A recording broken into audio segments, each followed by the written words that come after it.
Fox Sports welcomes you to the following presentation of the National Football League.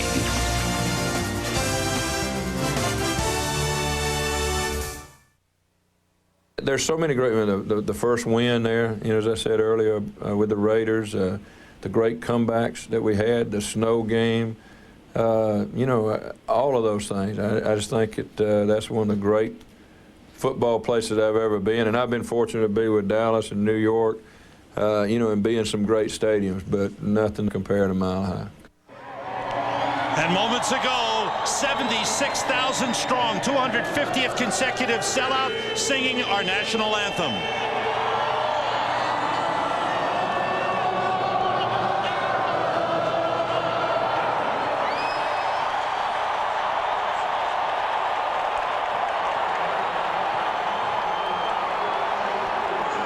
And in the background is the new stadium, and now the coin toss with referee Tony Corrente. Mr. Mayor, you have a coin for me. Thank you. Captains from San Francisco, who will call the toss? Heads. Number 65. You want to do heads and tails? You call heads? Heads. Number 65 calls heads. It is heads. They want football?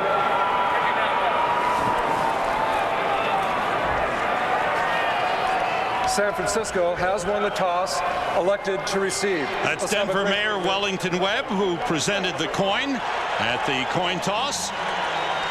The 49ers will receive. Also in charge of getting that coin for that new stadium. That's right. Done a fantastic job of getting 3 new stadiums in the Denver area over the last few years. And there is the new stadium that will open next season, and it will seat exactly 2 more people than fit into Mile High. 76,125. Looks a lot bigger. Now the Broncos are 10-5. They're still hoping to win the AFC West. They need a win today. They need the Raiders to lose tomorrow against Carolina in order to win the AFC West. They can finish as high as a number 2 seed if the Raiders and Miami also lose tomorrow and the Broncos win today. Keith Burns getting the crowd up. Pointing to that south end zone, too. Bill, the stands are shaking. Yeah. I think the whole field's shaking. Did you feel this as a player? Yeah, you could. When you stood down there in the field and they got going, everything vibrated. And what a perfect day. The 49ers kept telling us on the phone the other day, we're expecting blizzard conditions. No, it's 45 degrees and brilliant sunshine. Jonas Lewis on the near side. Kevin Williams on the far side. Steve Lindsay to kick off for Denver. And the final regular season game at Mile High is underway. Jonas Lewis goes back and decides to stay in the end zone from directions from Kevin Williams. For the 49ers, Jeff Garcia going to the Pro Bowl. Look at the numbers on him. Nearly 4,100 passing yards. A reconstructed offensive line with Tyrone Hobson in at right guard and Matt Willig at left tackle because of injuries. Derek Deese is out and Dave Fiore out. Great running back Charlie Garner. Fred Beasley the fullback. Owens and Rice the wide receivers. Maybe the last game in a 49ers uniform for Jerry Rice.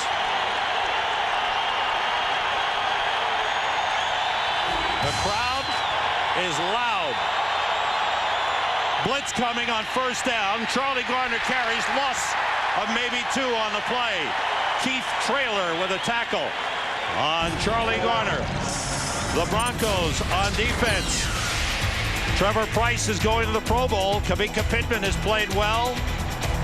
The linebackers, former 49er, Bill Romanowski's had a war of words with them. John Mobley playing with a broken thumb.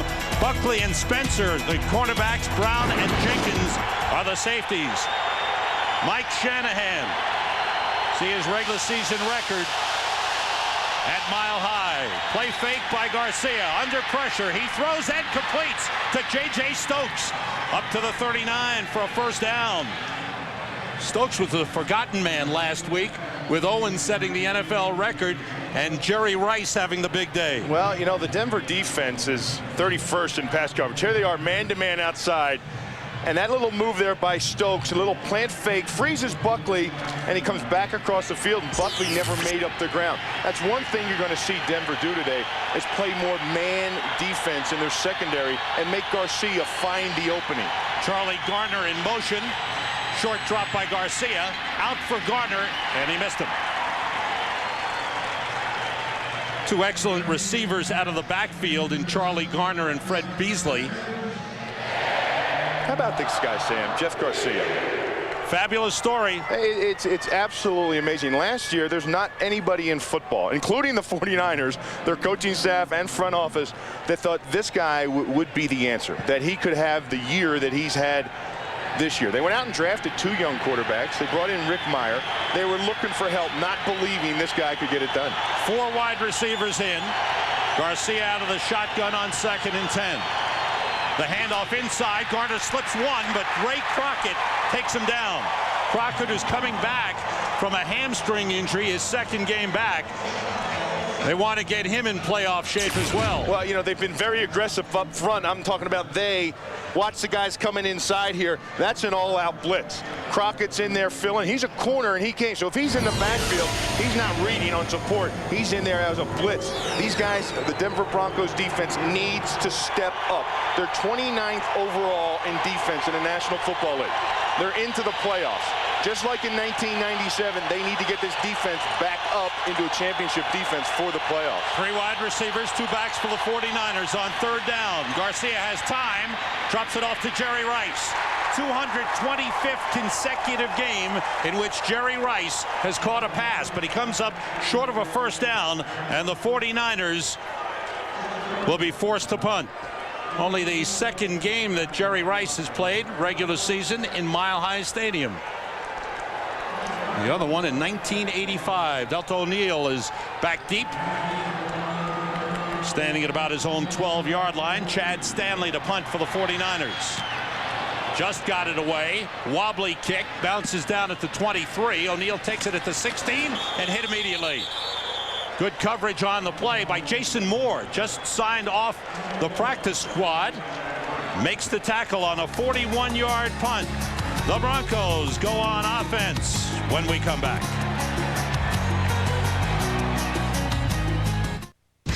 This Fox NFL special is brought to you by Southwest Airlines, proud sponsor of the NFL and official airline of the Super Bowl. There is Bucky high atop Mile High Stadium. John Elway wanted Bucky when they take the stadium down, but no, Bucky's going across the way to the new stadium. There's John on the sideline. Tom Jackson is there as well. Broncos from the 16 with Eddie McCaffrey in motion. Brian Griese handing off to Mike Anderson. Rips through the line up to the 29-yard line. What a story Mike Anderson has been. Rushing for over 1,400 yards this season. Take a look at this offensive line up front. Howie Long was talking about it in the pregame show. The job that Alex Gibbs does with these guys, whoever they plug in there. It's a read situation. It's zone blocking up front. Mike Anderson reads to see where the opening comes off the guard or tackle and plummets his head downfield. Picks up 13 for a 1st down. Griese checking off.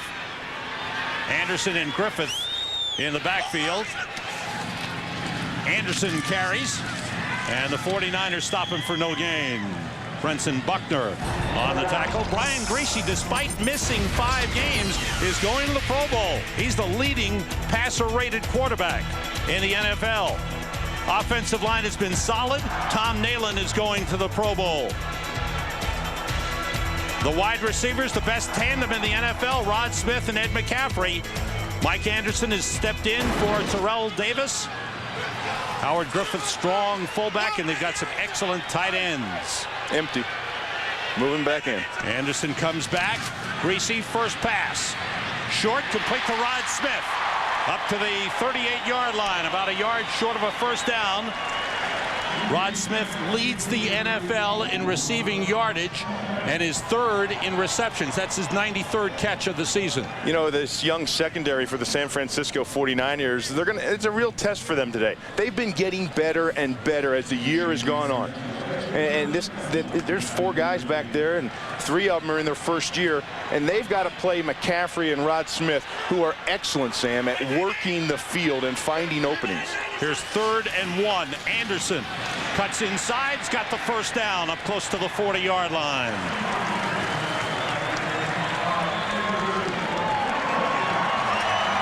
Mike Anderson, the former Marine, taking over for the injured Terrell Davis, and has had a terrific season. You know, and I don't think it's any secret. You know, everyone says, well, you know, they're lucky. They brought these guys in, 3 6-round draft choices at running back, and they just stumbled on the guys. It's no secret to why the Denver Broncos are successful at running the football. They are #1 in the NFL in running the football since Mike Shanahan has come to Denver. 2 tight ends in, everybody out, the blitz on, and a completion to McCaffrey, who reached back to get it and is taken down on the play by the rookie Ahmed Plummer. Nice grab by Eddie McCaffrey. Yeah, and Greasy, look, he got knocked down to the ground. He's not feeling well at all. He's hurt. 49ers on defense. Rookie John Engelberger has played well. Brian Young strong in the middle as usual. The leading tackler is Winford Tubbs. Julian Peterson coming on strong, the first-round draft pick. Youngsters in the secondary, Plummer, Hurd, and Webster. The veteran is Zach Bronson. And here's Brian Greasy, still on one knee. Well, right, we talked about it, Sam. There's not many quarterbacks that can get in the pocket. He's going to get hit right after the play. And it's that right shoulder. Bretson Buckner, and he's trying to avoid it, and he gets drilled right into the ground. He said that's the one hit right there that he couldn't take in the game. He said, I'm going to try to avoid everything I can. If I'm falling or getting driven down, I'm going to try to wiggle around and fall on my back or anything else, but not that right shoulder into the ground. He's been out for 5 weeks. The shoulder is still basically dislocated. Yeah. It won't be right until he has off-season surgery. He's trying to get through, but it doesn't look like he's going to make it. He's coming off, and Gus Frerotte will come on. Lenny Friedman lets Preston Buckner go right by him, and just their offensive line was concerned about it too. You can see the look on his face. And they were concerned about not getting him hit. Preston Buckner got on the outside shoulder of Lenny Friedman, and ball at the 45, 2nd and 5 for the Broncos. Gus Frerotte was 4-1, replacing Brian Greasy. Anderson carries up close to the 49-yard line. Now Greasy got these shoulder pads built up real high this week on here. They're up high. You can see how high they are up on his helmet, and that padding is up there, but that doesn't make any difference because the hit is not going to come from up top. The hit's going to be his shoulder getting drilled into the turf. 3rd and 1 for the Broncos. They go 2 tight ends, and they split the tight ends wide. Anderson goes in motion. Frerotte rolling and throwing. It's tipped and incomplete. Winford Tubbs, 55, coming on the outside, Sam, the linebacker, jumped at the line of scrimmage just as Gus Frerotte threw that. Changed the direction of the ball. Good job by the 49ers, and the Broncos are forced to punt. Kevin Williams back deep. Tom Ruin to punt.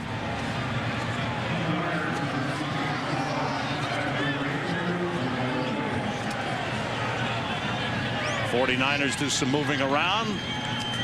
Almost jumped offside. Ruin's kick is a high one. Kevin Williams waves for a fair catch and takes it at the 20-yard line. 8:05 to go, first quarter. Each team has had the ball once and failed to do much with it. Back at Mile High right after this. The Mile High Stadium, David Treadwell down on the sideline. Just a quick update on Brian Greasy. As you guys mentioned, that was the one hit he could not afford to take. He tried to throw on the sideline. He threw the ball down in disgust. He's in a lot of pain right now, guys. Back up to you. Thanks, David. Former place kicker of the Broncos, David Treadwell, working the sidelines for us. Charlie Garner with a 2-yard pickup on first down. Keith Traylor making the stop. on Charlie Garner, who's rushed for over 1,100 yards this season. Traylor is a stout guy in the middle. You're going to watch 94 right in here, and he's playing over a rookie, Tyrone Hobson, getting his first. Watch him split the double team and come off it and then close. That's two men, Sam, trying to block Keith Traylor, and they get about a half a yard on him, and then he splits him and comes off and makes a play, and that's what he excels at. That's one of your guys. Charlie Garner splits out to the right side. Fred Beasley, the lone setback. Garcia gets time and throws a little too high. Jerry Rice went up, just missed. Ray Crockett was covering him on the play. Well, that's that tight coverage that Denver wants to play on the wide receivers of the 49ers. And they're going to make Garcia throw an accurate ball because he's used to seeing zone defenses and wide open receivers on crossing routes. When they're matched up, that separation's real tight. Jerry Rice, maybe his last game as a 49er. I think everybody would like to see him come back, but it looks like he'll go free agent because of the salary cap situation. He wants to play a couple more years, thinks he can play very well. Garcia, nobody open, dancing around, finally finds Fred Beasley. And Beasley gets up to the 30-yard line, close to the first down marker. Knocked down by Ian Gold, number 52. Gold, a rookie out of Michigan, has done a good job. The 49ers come up a yard short of the first down, and Chad Stanley is back for his second punt of the game.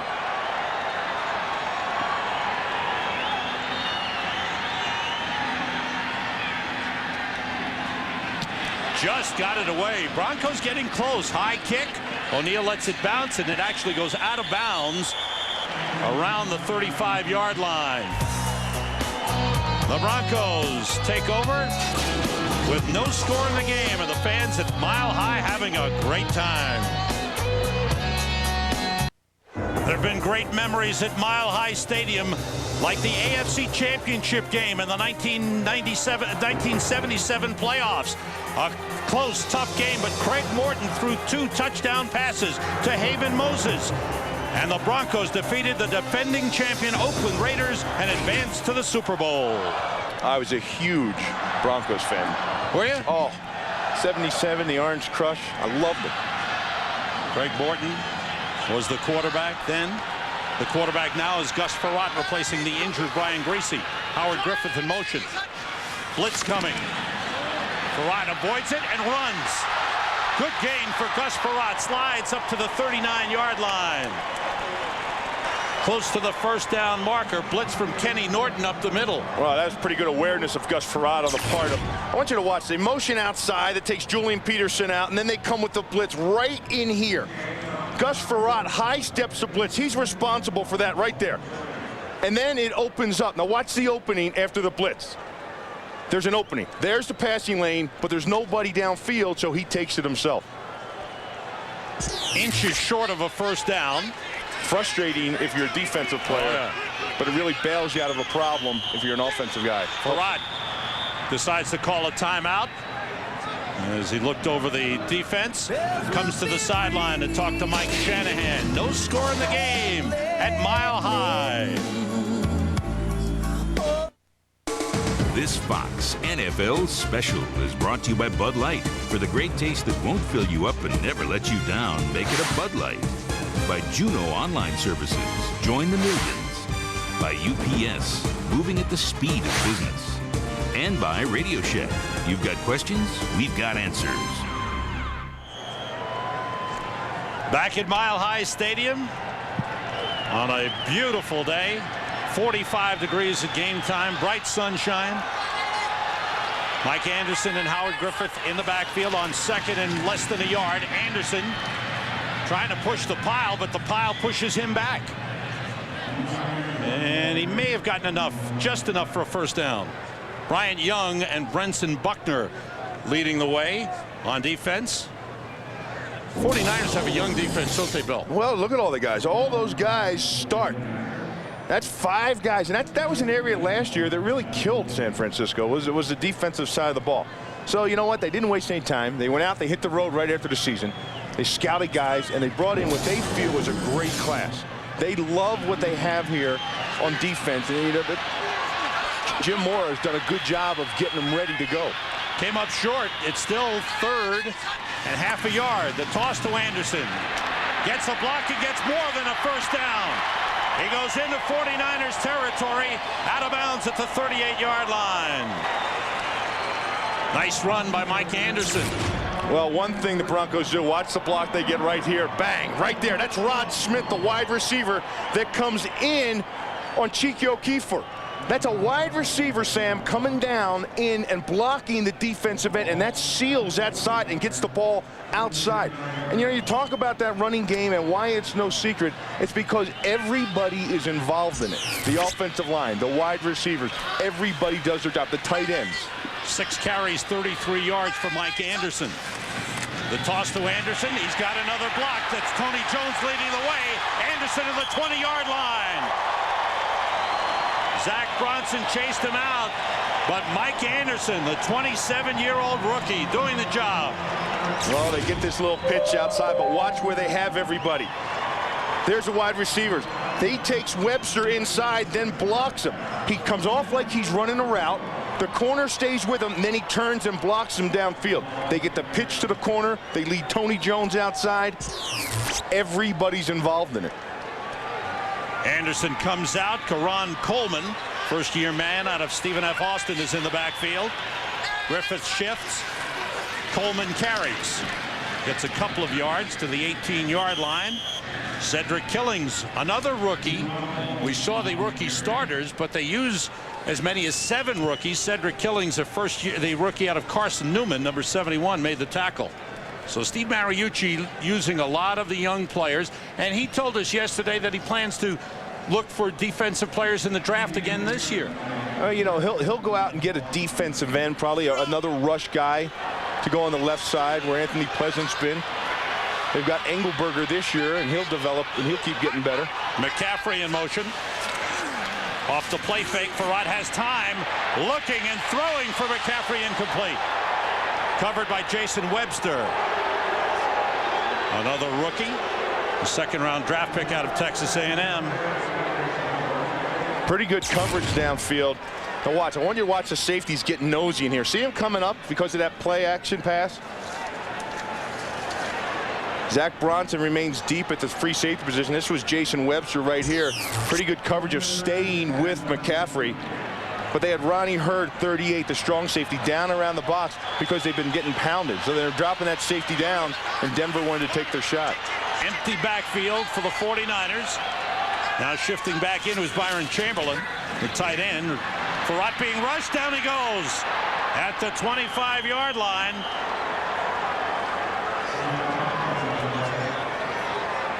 Chike Kiefer was there to make the tackle. All 4 of the defensive linemen got there. Pretty good coverage downfield by the young corners. You know, they're playing a lot more man in the last couple weeks and letting their athletic ability play and take care of these guys. And that was good enough coverage. That's a coverage sack. They only brought 4 defensive linemen. There was no blitz on that, Sam. They just collapsed the pocket. 41-yard field goal try for Jason Elam, and it is no good. No good. Elam missing wide. So the 49ers defense stiffens in the red zone, and the Broncos are kept off the board.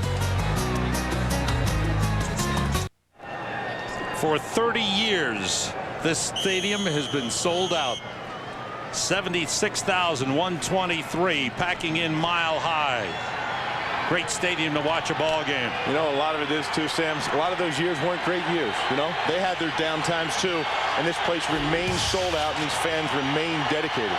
4 wide receivers for the 49ers, 3 to the right side. Stokes in motion. Garcia gets time for Terrell Owens, and it's off his hands, incomplete.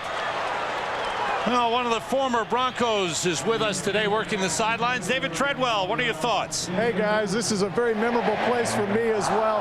As you mentioned, the fans are what make this place different. I had a great moment here kicking a field goal at the end of a Houston game in the divisional playoffs, so very special memories for me as well. It's one of the great memories for John Elway as he talked to us about that. Garner and Beasley in the backfield. 2nd and 10 for the 49ers from their own 31. Everybody out. Garcia throws and completes to Terrell Owens across midfield. It's a first down. What a game this man has. It's the passing of the torch. Terrell Owens taking over as the top receiver, set an NFL record last week, a record that had stood for 50 years. Tom Fears with the most receptions in a game, 18. Last week on Jerry Rice Day, Terrell Owens had 20 receptions. 283 yards against the Chicago Bears. First down 49ers at the Broncos 49. Play fake, Garcia fires over the middle through the hands of Greg Clark, the tight end. Behind Clark, about 5 yards behind him, was Terrell Owens cutting across. It might have been for him. You know, this is what Garcia has done all year long so well, is buy himself time in the pocket. Now watch him, Sam. Here's a little play action. Now watch the pocket. Now watch it when it starts to collapse on him here. He buys himself time by maneuvering, just that little maneuverability in the pocket to buy himself that extra second or two to find somebody downfield. And look at that right there. That time sacked, only 19. That's not very many. But he's been hurried a lot too. But his completion rate and his yards are up because he's hurried, but he gets the ball off. Jerry Rice on the fake on the end around. Garcia rolling and throws to Charlie Garner, who dropped it and then gets hit by Billy Jenkins. Looked like an unnecessary hit to me. You know what? But Charlie Garner doesn't care because that's not what he's thinking about. That drop hurts him more than the hit Billy Jenkins gave him. Trevor Price on the ground. Yeah. The Pro Bowler shaken up on the play.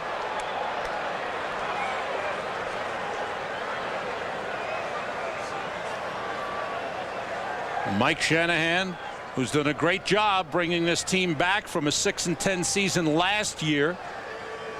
They were 4-4, and the pressure was on, and then the Broncos won 6 straight to clinch a playoff spot. This year, I mean, you talked about last year. What about this year? He did that when you lose your running back, you lose your starting quarterback.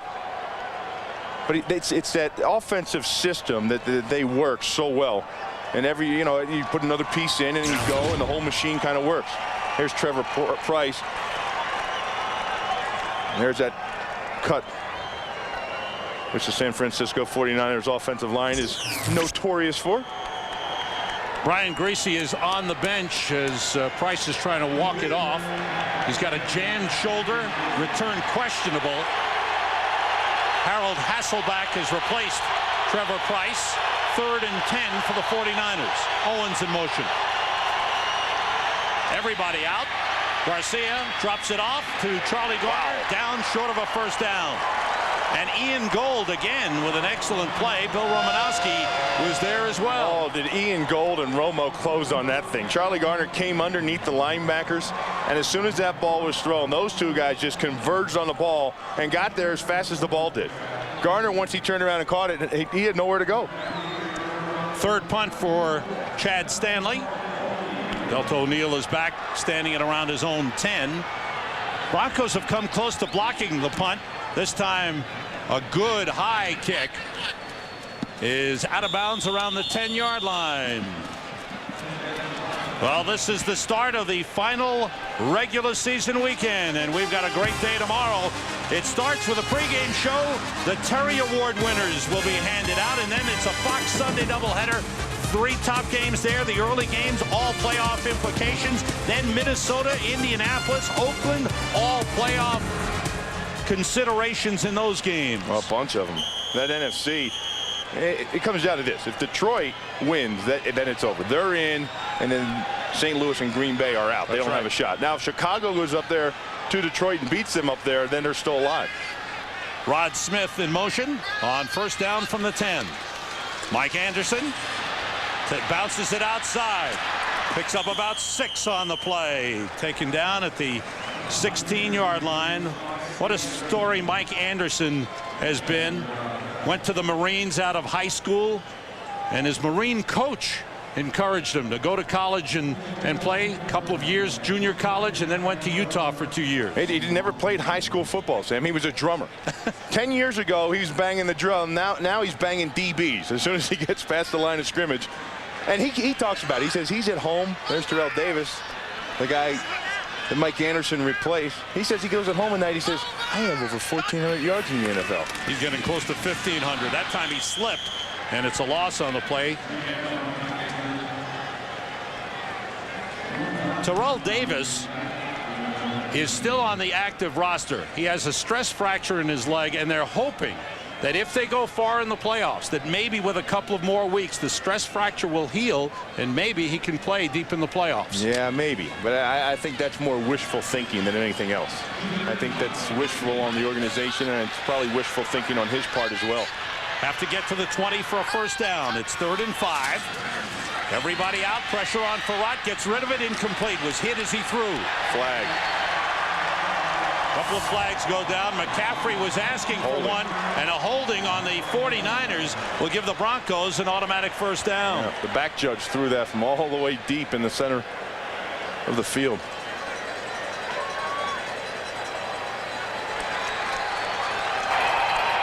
Holding, defense number 29. 5-yard penalty, automatic first down. Ahmed Plummer is called for the hold.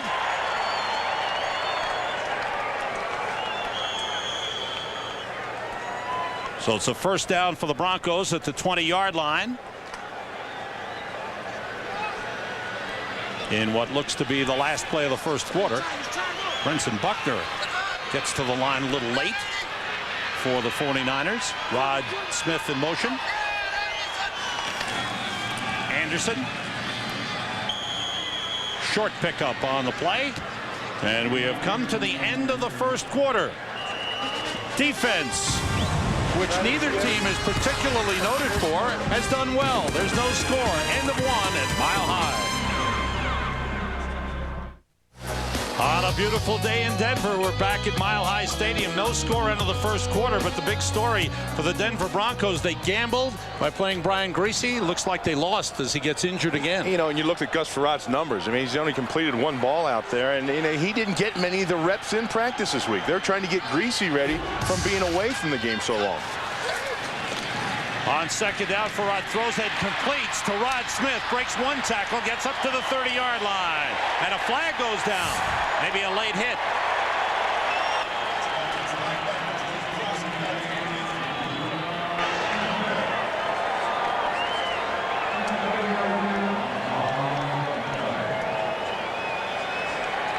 Personal foul on the 49ers. Personal foul, unnecessary roughness, defense number 93. Late hit after the play. 15-yard penalty, automatic first down. The rookie John Milam called for the late hit. We thought he was back at the bar that he used to bounce at. Here's 93 closing in at the end of it. Oh, yeah. And the old elbow to the head. So up to the 45 go the Broncos, with Anderson and Griffith in the backfield. And McCaffrey in motion. Anderson slicing across midfield into 49ers territory. Picked up about 6 on the play. That offensive line up front, they're so fast. You know, everyone says they're only 280 pounds, but watch how fast they get to here. Now, Anderson is looking backside. He's waiting for a spot. He sees the opening, and then just, like I said, he just plummets forward. It's going to be there. It's going to open up.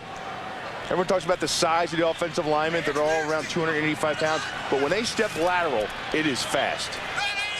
Spotted at midfield. 49ers showing blitz. The fake toss, Farrat rolling and looking for fullback Griffith, almost intercepted.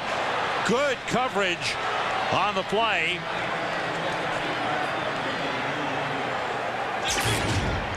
Well, I think that was Julian Peterson, 98, that was running. But watch McCaffrey on the other side. He's downfield. He's open. But Gus was rolling the other way. Going right. Now, that's a long cross-field throw.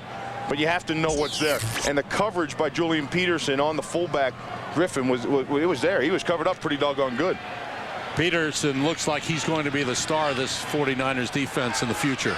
What do you think, He Bill? is fast, he can cover in coverage, and he can turn the corner. He was the one that got the quarterback sack last series. Everybody out. Farrat in trouble, throws, and it's knocked down. The flag on the play. Webster may have interfered with Rod Smith.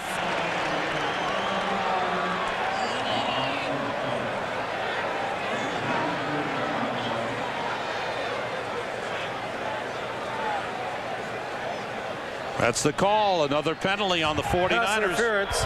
Defense, number 36. Ball be spotted at the spot of the foul. Automatic. First down.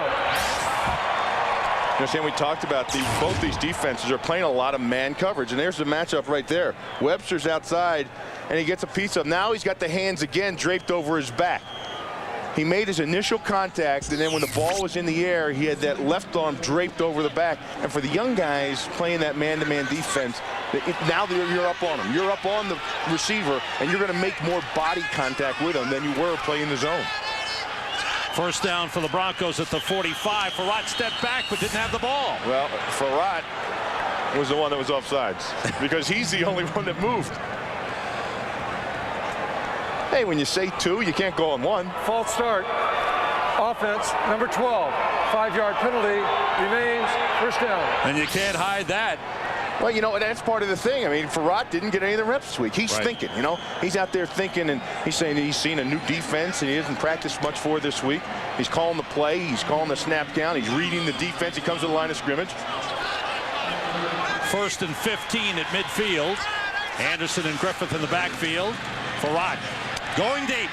Looking for McCaffrey, overthrown, and there's a flag on the play. Ahmad Plummer made contact right about where that flag is on the field, right at about the 30-35-yard line. McCaffrey's just running a deep go route. And if you get that matchup outside on the young guys and you got man coverage, take your shot. Pass interference. Defense, number 29. Automatic. First down. Watch Ahmad Plummer right here, 29, and then he's going to make his contact. Look where he makes his contact.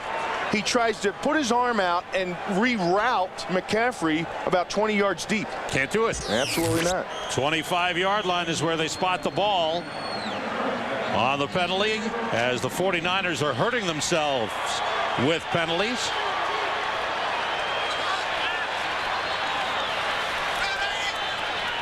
Scotty Montgomery, number 81, is in motion.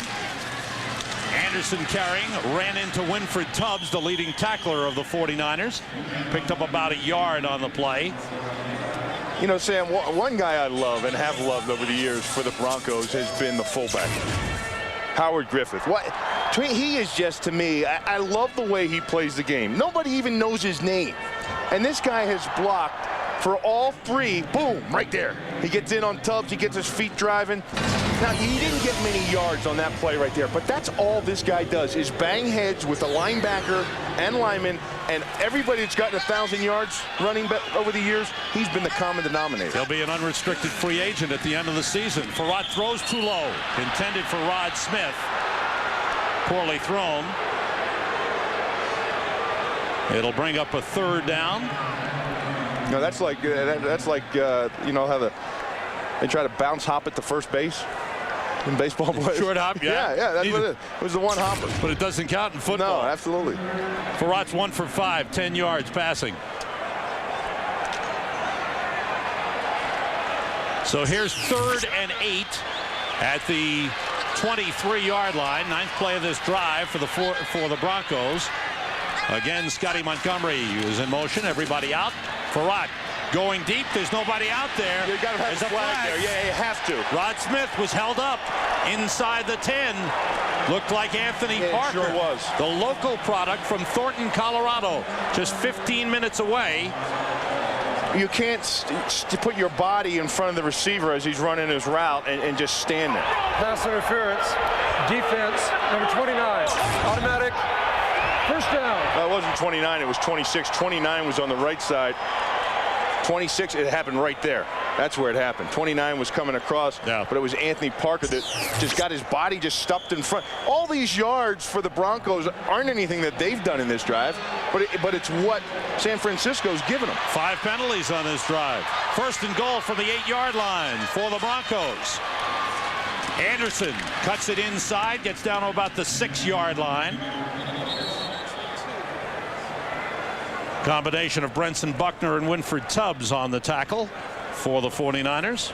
Well, Brenson Buckner, 99, and also Brian Young. These two guys kind of stay home on the backside in here. Watch them as this thing goes this way. Watch them stay backside on there. Brenson Buckner waiting, keeping his feet. and he wraps up and makes the tackle. That's pretty good play, and that's one area when you play the Broncos, the defensive tackles have got to be stout. Anderson again. He stopped. Oh, there's Bryant Young. Terrific play by Bryant Young.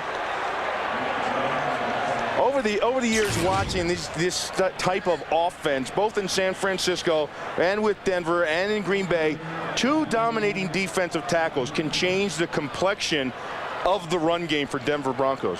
Last week, Kansas City did it to him with Chester McLaughlin. Getting that push upfield, it disrupts the whole timing of their zone scheme. And it makes them try to bounce things, and it's always too late, and it's no gain. Loss of 4. 3rd and goal. Karan Coleman is in the backfield. And now Farrat steps out and takes a timeout. Charge timeout. So Farrat will talk things over as the Broncos try to put points on the board. This Fox NFL special is brought to you by the Lexus December to Remember sales event, now through January 2nd. By MSN, everything you need to feel at home on the web all in one place. By Texaco, a world of energy. And by 1-800-COLLECT, the easy way to save. And we're up here way high in Mile High, and that's why they call it Mile High, Sam. And I'll tell you, playing here, I'm telling you, this is a home field advantage just to the altitude. You feel it out there as a player. You feel it when you get off the plane. And this defense for the 49ers been on the field a long time. Karan Coleman in motion on 3rd and goal from the 10. Farrat throws to Carswell, the tight end, down at the 2. Good play by Ahmad Plummer to stop Dwayne Carswell from getting into the end zone. And Zach Bronson for coming in there and cleaning that thing up and make sure he didn't land that ball across the goal line. Spot the ball just inside the 3-yard line, and Jason Elam will come out for his 2nd field goal try. He missed earlier from 41. This one will be 21.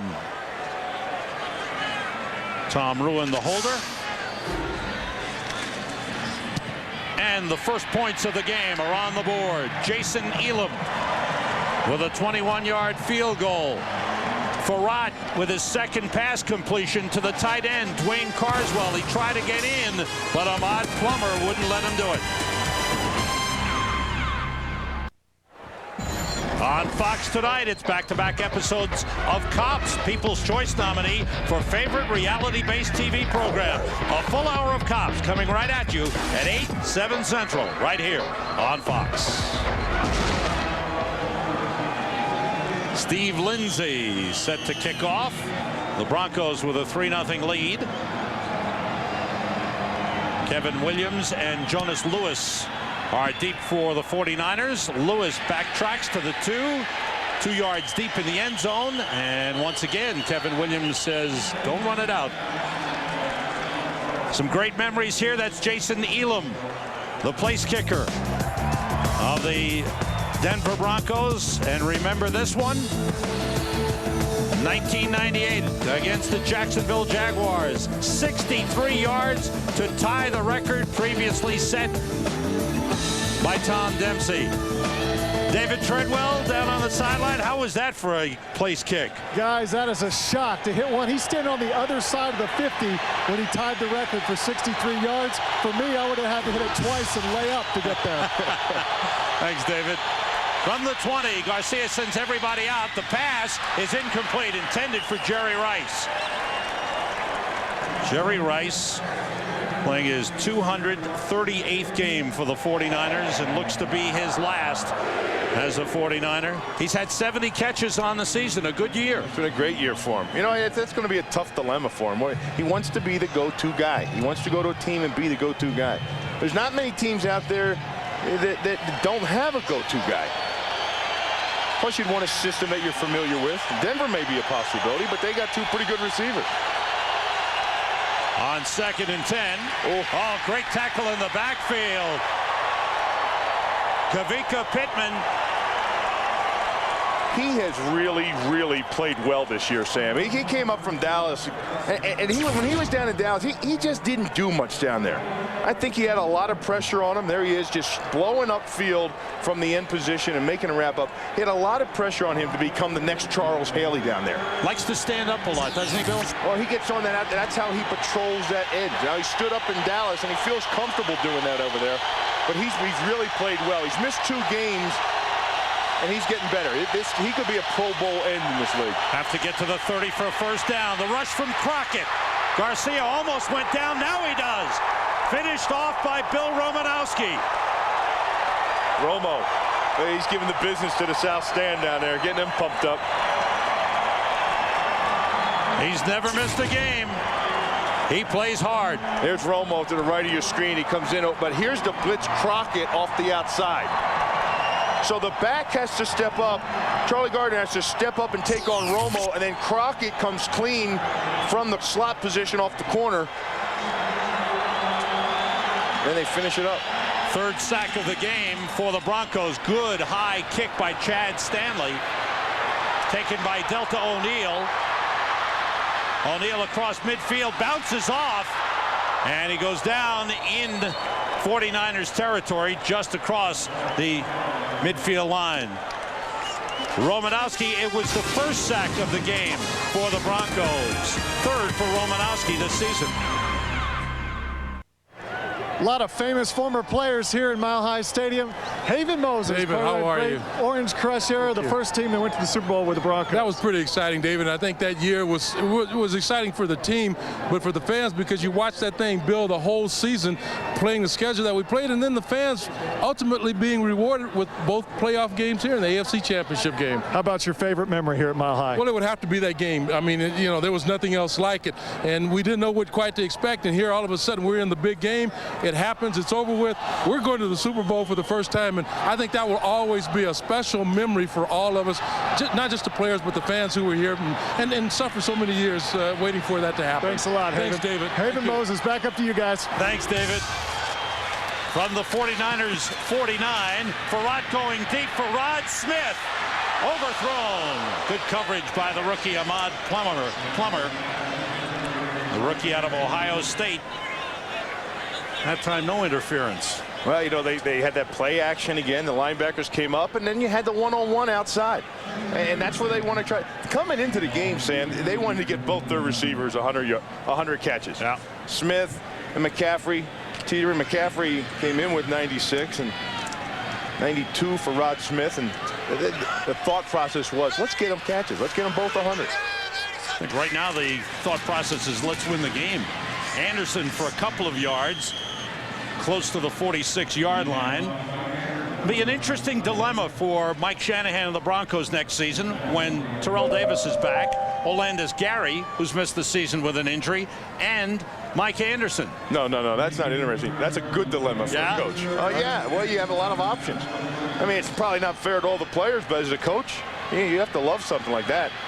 One of those guys, maybe a Mike Anderson, could be a fullback. I mean, he's a big guy, a rookie. He could put on 10, 15 pounds and be a lead blocker. Empty backfield, 3 wide receivers, 2 tight ends, everybody split. Farad throws and completes to McCaffrey inside the 30. Wrestled down at the 22-yard line. The leading receiver in the NFL, Ed McCaffrey. 24-yard pickup. Well, he's working over here. They're in a little clutter up here. Watch McCaffrey come inside off the little pick by Byron Chamberlain. And that's the separation he gets off of Monty Montgomery. And that's what that bunch formation does. When you go out from all different places and you scatter, there's going to be a pick in there, and on that pick, there's separation. And Cheeky O'Keefer, at the end of that, drives Gus Farad into the ground, and Gus got up slow. McCaffrey now has 98 catches this season. Farad on first down, being rushed. Down he goes. Lost the football. A huge hit by Anthony Pleasant, and Farad is hurt. The 49ers think they've recovered the fumble. There's been no signal from the referee as yet. No, it's still Denver ball. The Broncos recovered. But now Farad is up, but shaken up on a big hit by Anthony Pleasant. Well, here's Anthony Pleasant, number 94, right here on the outside, and nobody blocks him. He comes scot-free. The tight end releases on a pass route, and Lepsis never fans out. Neal fans out to that side, but Lepsis doesn't. And nobody picks up Pleasant, and that's not pleasant for your quarterback. You like that? It works. So now, 2 quarterbacks hurt for the Denver Broncos. Jarius Jackson, who got his rookie first out of playing Notre time. Dame, is the 3rd quarterback. He got his first playing time last week. Has thrown 1 pass in the NFL. You know, Brian Greasy's picking up his helmet. He wants to go back in. well, what they've got to do. Greasy's coming back. Listen to the cheers. So jammed shoulder and all, Brian Greasy returns. You think he can still play? I know he can. John Elway looking from the sideline.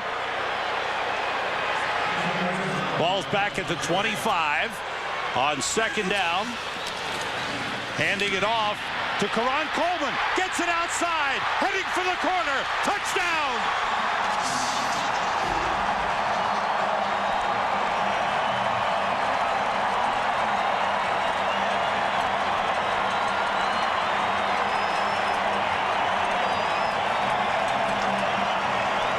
First touchdown in the NFL career of Karan Coleman. Here's a memory for Mile High. He'll be one of those young guys that carry that memory over into the new stadium. 5'7", 198, first-year man out of Stephen Austin. Elam's kick is good. 309 consecutive PATs for Jason Elam. Well, the injured Brian Greasy came in. His job, handed off to Karan Coleman. He takes it in, and the Broncos lead 10-0.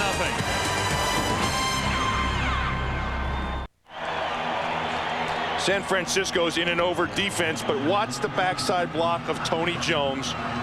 He takes Engelberger down inside, washes him out, and then on the outside of that, we talked about the wide receivers blocking. That's Rod Smith, and Rod Smith takes Jason Webster right into Jason Kyle, the linebacker. That's a wide receiver, folks, blocking 2 people, and that's how come anybody can get back there and run the football for the Denver Broncos. Great moment for Karan Coleman.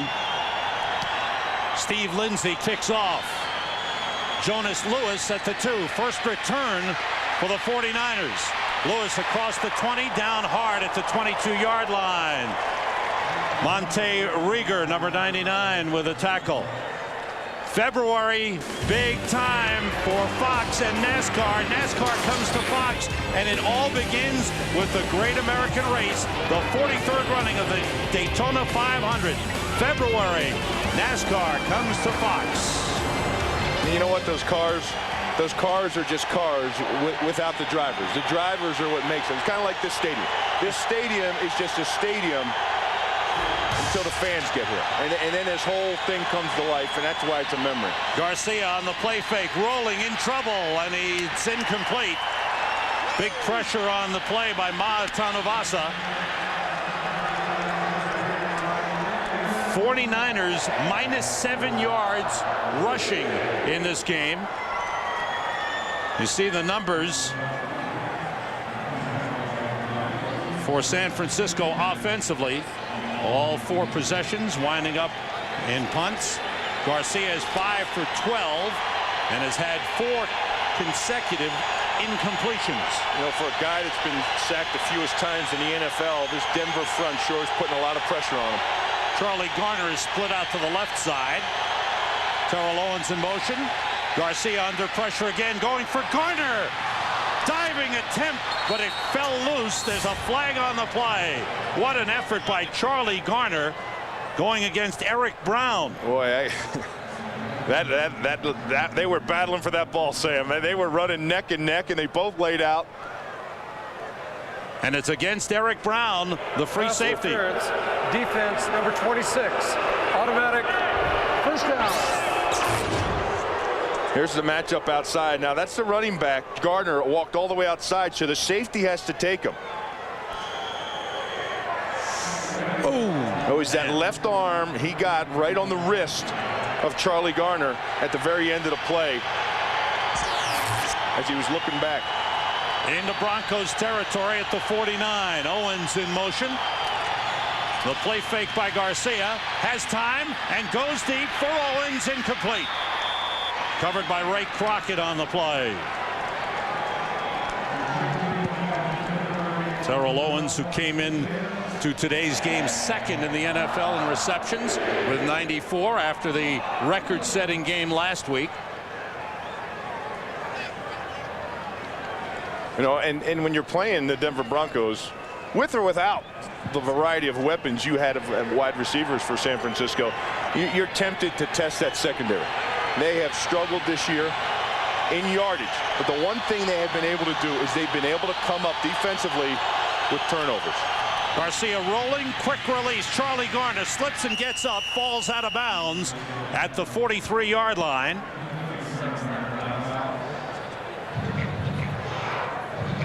Charlie Garner, who's had a terrific year, going to his first Pro Bowl. He's had back-to-back 1,000-yard rushing seasons.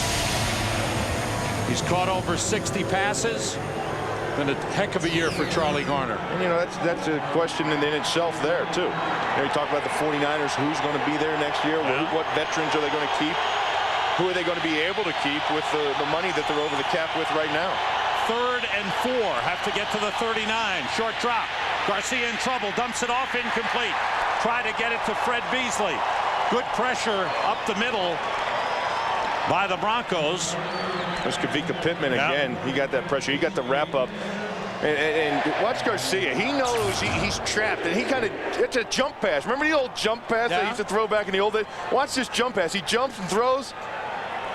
And then he gets whacked by Pittman. Or actually, remember, that's a little bit of Favre. Favre has that jump pass stuff. Drops by the 49ers. They're going for it on 4th down. They have to get to the 39. 8 for 17 this season on 4th downs. The stadium shaking. Garcia, flag on the play. The completion of Fred Beasley. It should be enough for a 1st down, but let's check out the flag. Looks like a hold. And it could be on Tyrone Hobson, who's replacing the injured Dave Fiore. Well, they got a flag. You have a flag over here as well. The side judge threw a flag on Ray Crockett, I believe, because he threw it right at number 39 when he was tied up outside with the receiver. And then there's a flag back where the quarterback was. All right. Tony Correnti holding against the 49ers, and the penalty against Denver. Holding, offense, number 66. Illegal use of the hands of the face, number 39 defense. These penalties offset. Replay, 4th down. Here's 66, Hobson inside, and he gets beat right away. And he gets beat outside right away by Trevor Price, and he has to lock him up.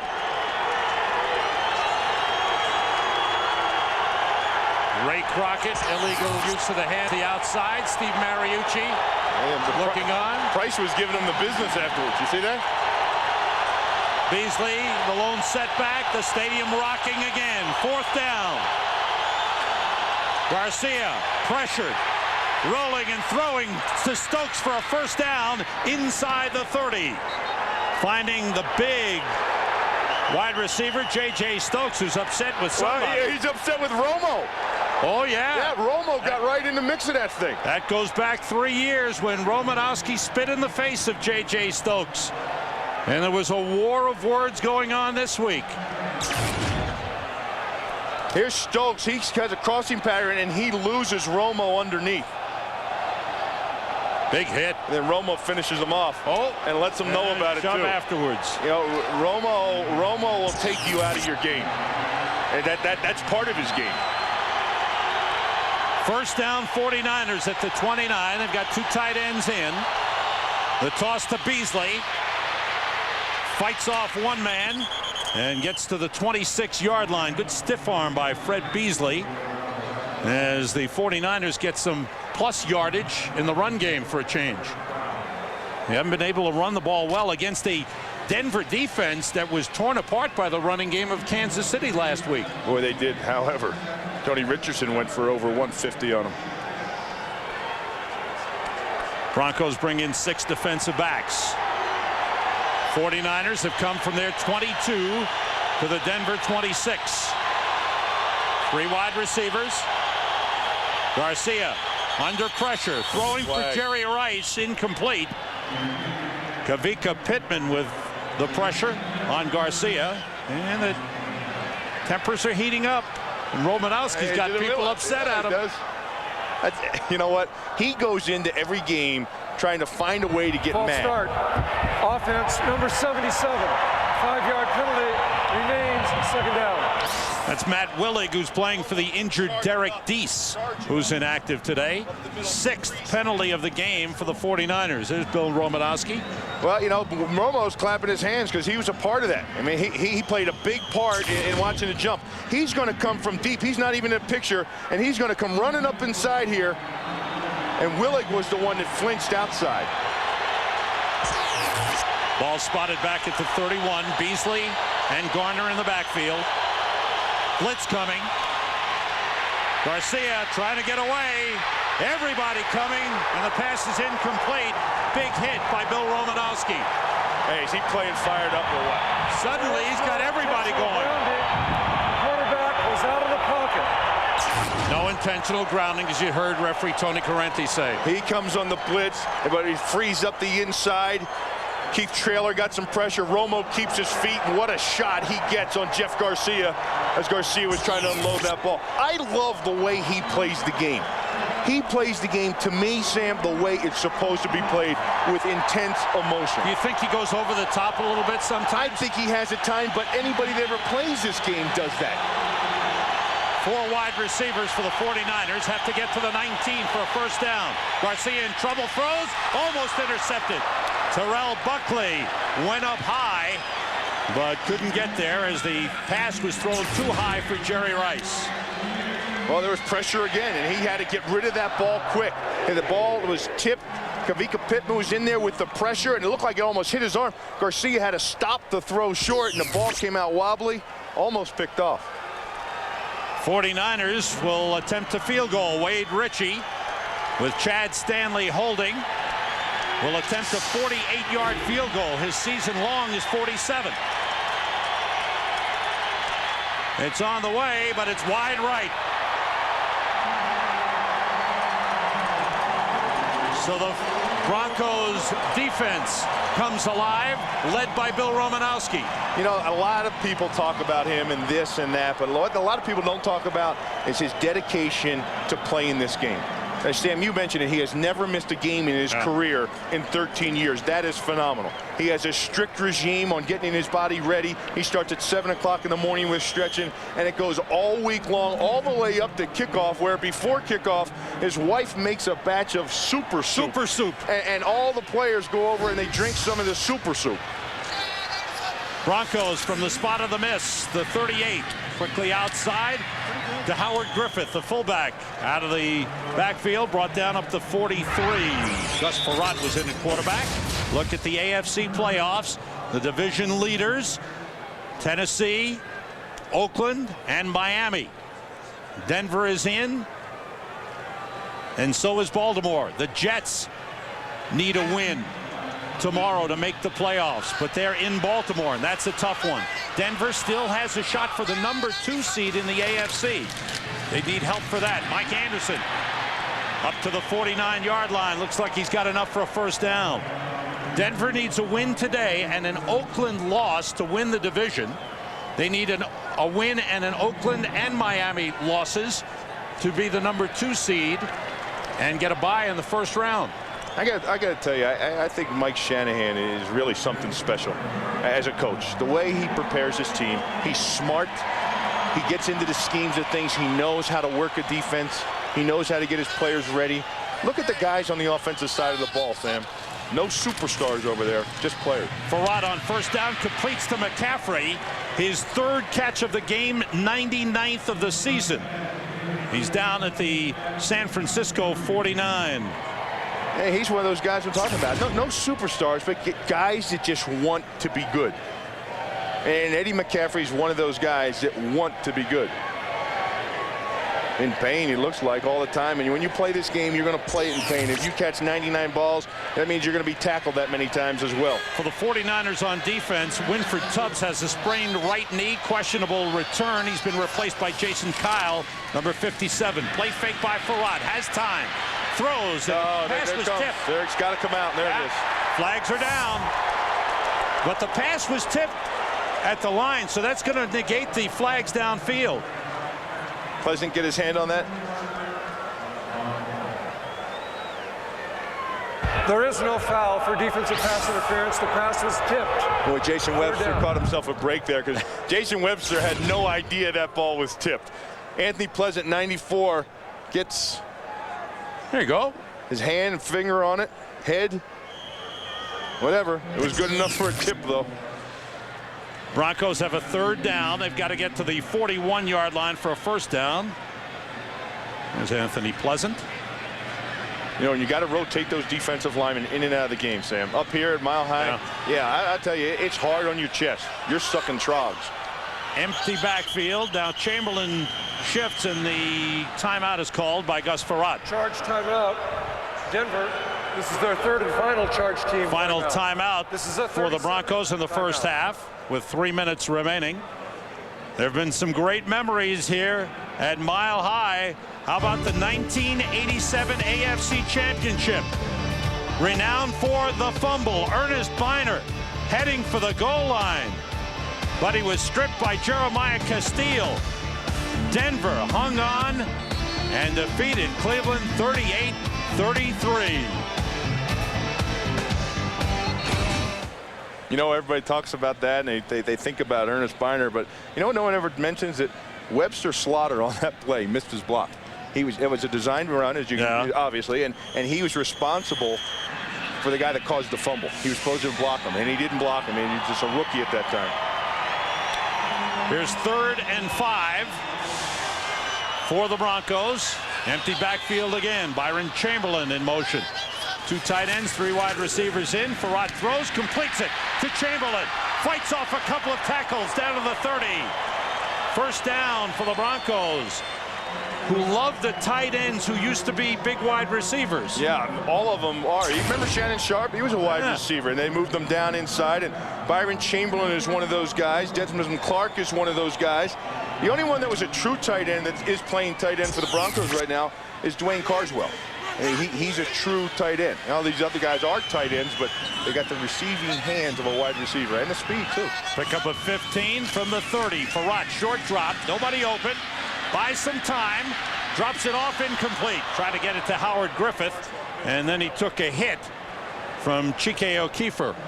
Well, you know, we were just talking about Carswell and being that guy. He was in the middle of the field there, and Gus never saw him. He was open twice, as a matter of fact. Here he is right here. He's going to be coming in. He's going to stand right about in there as the play unfolds, and Gus never sees him. He gets behind the linebacker. Look, he's open, still open. He's open the whole time. Gus never saw him. Farad, after the hit, limping back to the huddle, and now limping to the line of scrimmage. On 2nd and 10, McCaffrey in motion. Off the pitch, Karan Coleman trying to get outside, and a good job by the 49ers defense. Short pickup on the play, led by Ahmed Plummer on the tackle. Jason Kyle was there as well. We're coming down to the 2-minute warning. Eddie McCaffrey was slow getting up off the ground there. In the last regular season game in Mile High, late in the first half, the Broncos lead it 10-0. This one's for you, Bill. Next month, Fox presents Grounded for Life, a new comedy about parenthood and other mind-altering experiences. Don't miss Grounded for Life. Series premiere Wednesday, January 10th, 8:30, 7:30 Central, right here on Fox. Sam, I'm still grounded. 3rd down for the Broncos. Have to get to the 20 for a first. Coleman in motion. Farad down, a flag on the play. Brenson Buckner was there to pull him down. Brenson Buckner had he had Lenny Freeman in one arm, and he had Gus Frerotte in the other, and he had his arm out there. Grabbing the face mask. Defense, number 99. But Buckner grabbed him by the face mask. First down. Well, you know, look at the arm out here. That should be holding right there if your arm's outside. And if you've got a lineman wrapped up in one arm and a quarterback in the other arm, they shouldn't get you for the face mask. He pulled and grabbed on it. No. Be a 15-yard penalty here. That was earlier on the hit by Chike O'Keefer, and Frerotte came up limping.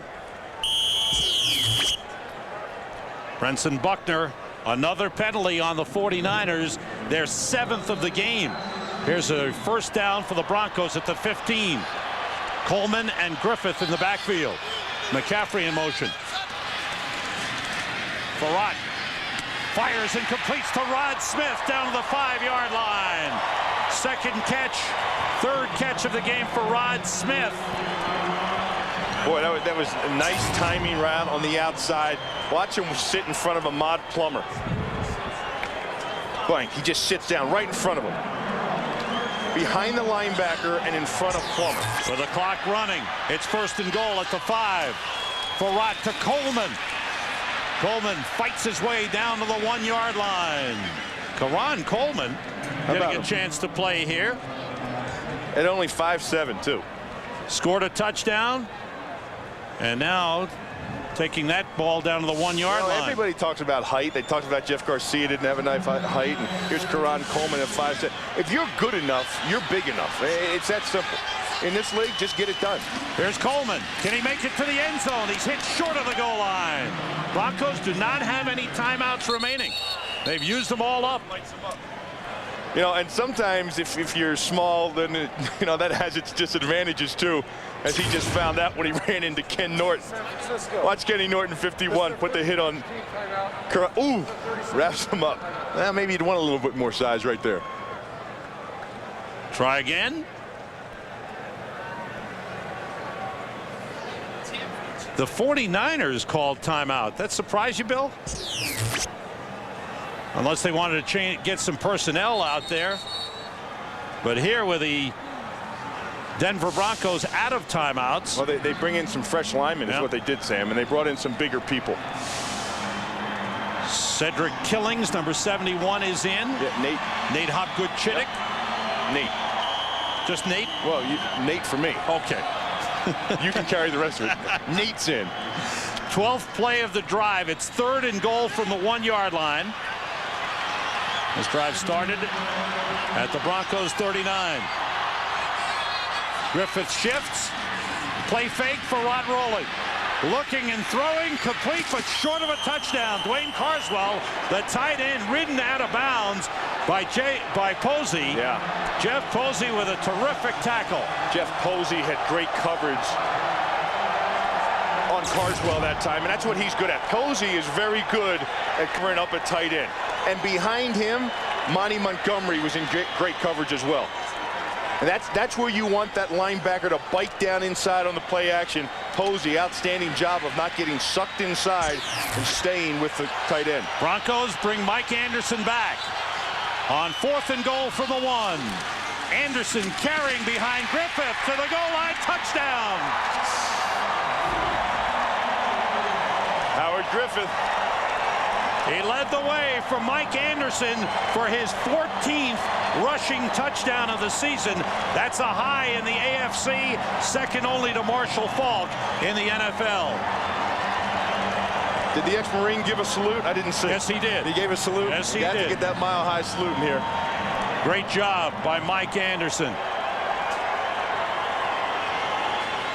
Broncos opening up a big lead. Coming down close to halftime. It's 17-0. Penalties have hurt the 49ers. Oh, that's given them most of Denver's yards today.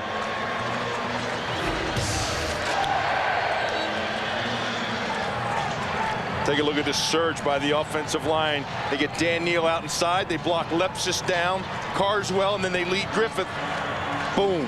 Right up on the strong safety herd, and then it's easy task for Mike Anderson to take it the rest of the way. Jason Kyle tried to stop him. But Anderson would not be denied. Yeah, just too much. You know, you look, watch the blocks. Watch Carswell inside. Look what he did to John Engelberger. I mean, that's a tight end on a defensive end. That should not happen. Look, bang, he gets him blocked inside.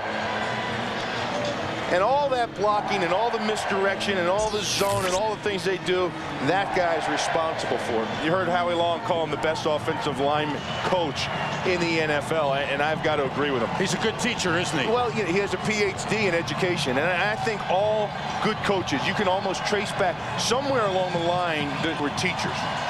And they can work with a group and they can communicate.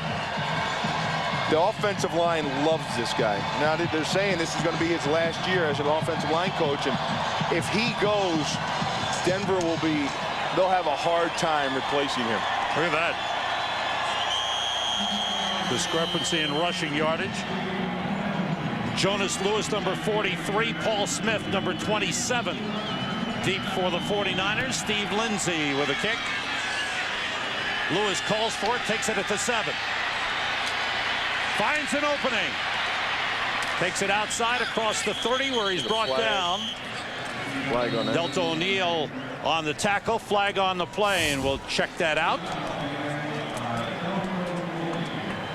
You know, Sam, we talked about those teachers and coaches. You think about Vince Lombardi, Bill Parcells, Mike Holmgren, John Madden. Guys, you've traced back the really good coaches in the history of the NFL. You'll find out somewhere along the line they were school Receiving teachers. team, number 96. 10-yard penalty. First down. There's another penalty on the 49ers. Their 8th penalty of the game. We've got the Visa halftime report coming up in just a moment. JB, Terry, Howie, and Chris in the studio with a look at the earlier game. The Giants clinching the #1 seed in the NFC. We'll look at that game. Fox Sports ticker has up to the second stats, all coming up on the Visa halftime report. Happy holidays to all the guys back at the Fox Television Center. Garcia being rushed by Price. Dumped it off to Charlie Garner. Romanowski drags him down. Boy, Romanowski has all of a sudden lifted his game. Last couple of series, he's been a force. Watch the spin move inside on Ray Brown. This is Trevor Price, and he's going to take it into Ray Brown, and then the spin move. Watch, bang, whoop, swat him backside. He gets that quick pressure, and that really changed the whole timing of that play.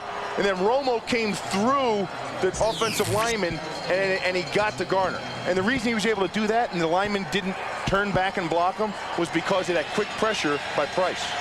2nd and 5 to 21 with 28 seconds remaining in the half. 3 wide receivers for the 49ers. Quick toss is complete to Jerry Rice up at the 28-yard line. 2nd catch of the game for Jerry Rice. 49ers call timeout. 11 seasons of 70 catches or more for Jerry Rice. Oh, the guy's got more records than my doctor. Every time you look at either press guide, you look at his pages. I mean, it just goes on and on and on. It is a book. Truly special, especially the yardage thing. That's amazing. His yardage as a receiver, out of all the receivers in history, he's about 3 miles ahead of everybody else. A team with the right salary cap situation that can use a guy who can get open and catch 60 to 70 passes, I think has got a good chance of signing Jerry Rice. You know what team might I just thought about it after I was talking about the coach. Yeah. Mike Holmgren, Seattle. That's possible. They could use a go-to guy. The key will be who's got the room in the salary cap. Out of the shotgun, Garcia steps up, throws, and it is incomplete, intended for Jerry Rice. That was meant for Rice again. You know, we were talking to Jerry Rice yesterday, and Jerry was telling us the memories and everything you went through. And then we got talking about Jeff Garcia, and I was saying, can you imagine your last game, you left, Jeff Garcia, you had Joe Montana, you had Steve Young, and this guy, now Garcia throws for over 4,000 yards. He says, you know what? He says, I met Jeff Garcia a long time ago up at a bar at San Jose, and he came up to me and he said, I'm going to play in the NFL one day, and I'm going to throw you a pass. And Jerry's like, yeah, okay, kid, good seeing you. How are you?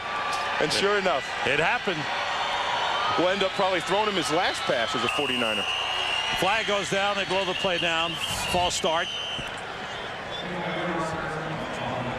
And yet another penalty on the 49ers. False start.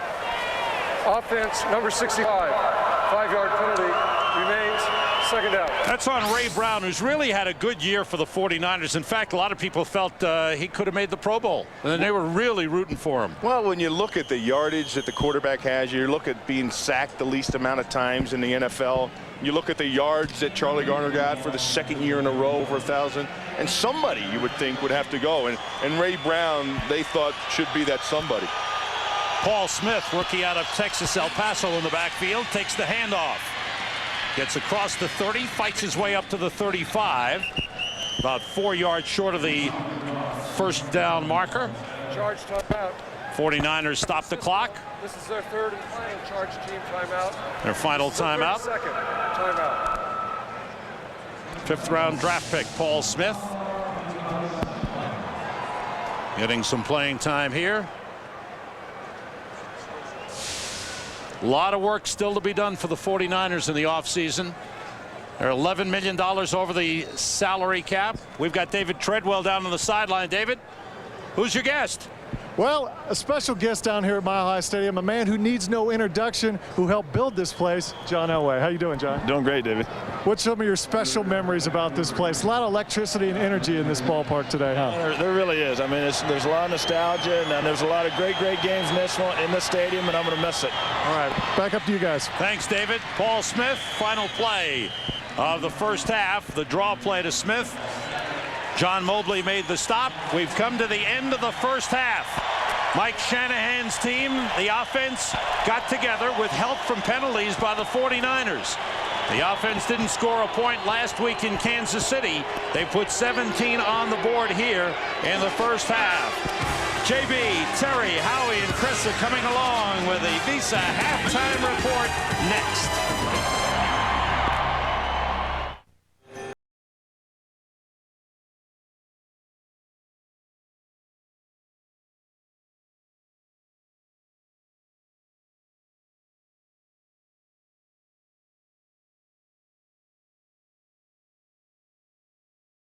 And he was at Giant Stadium today. Maybe the little inspiration from him for the Giants, who go 12-4 and clinch the #1 seed in the NFC. And it rode through the Super Bowl in the NFC. He's going to have to go through New York now. What a fantastic job Jim Fossil's done in turning that all around there a few weeks back when he made a ridiculous, it seemed at the time, statement that we're going to the playoffs. A big finish. Tomorrow on Fox, some great games coming up with a lot of playoff implication. Fox doubleheader tomorrow.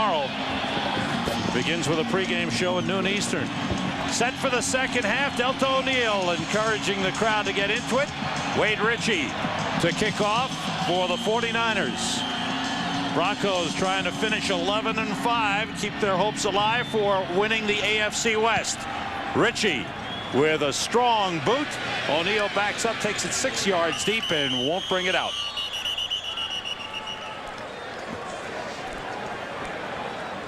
First half? Yeah, take a look at these numbers here, Sam. It's kind of deceiving. Now, the penalties jump out at you right here, and that's hurt them. But in all actuality, see this number here, 194?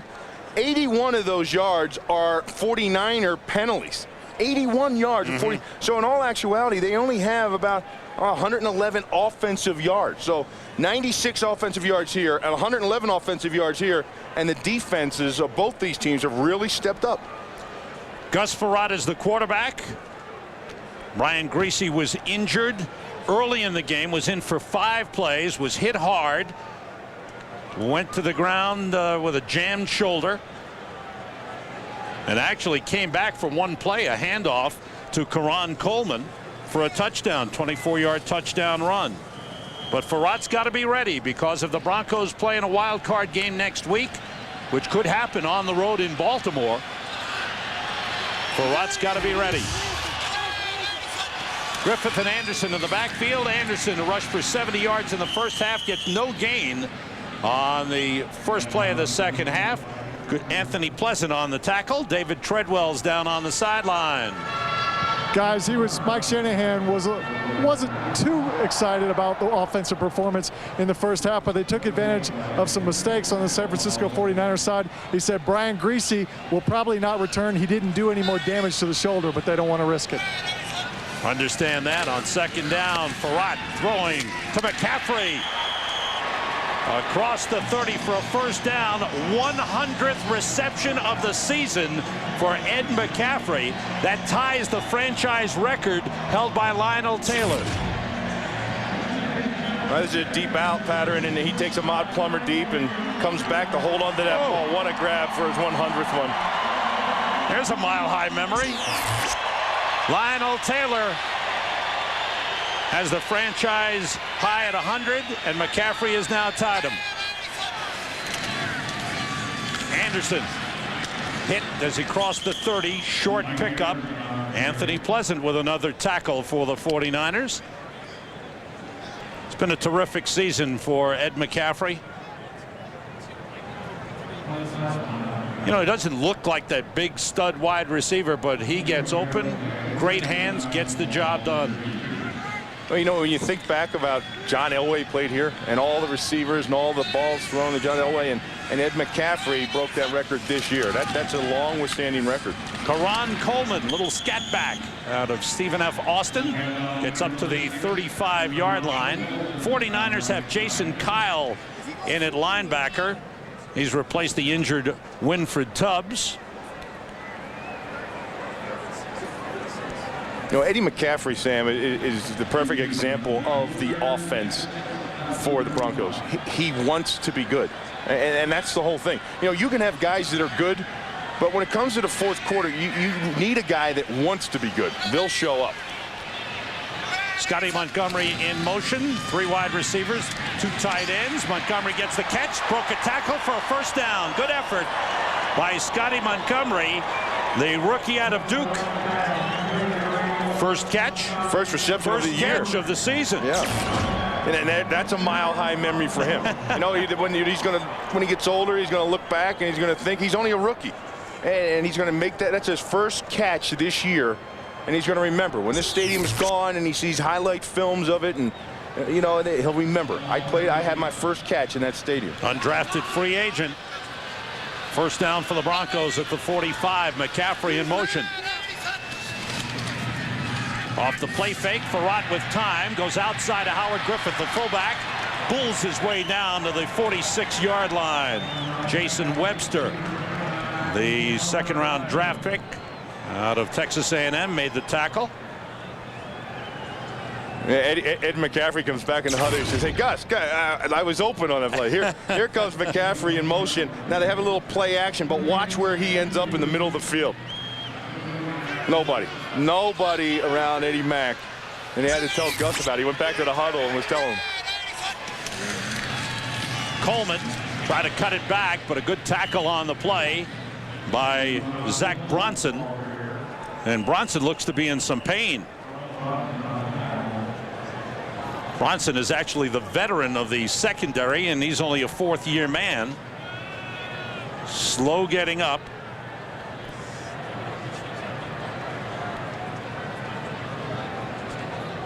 There's Jim Moore Jr., the defensive coordinator, who, you know, they dumped all the responsibility on him.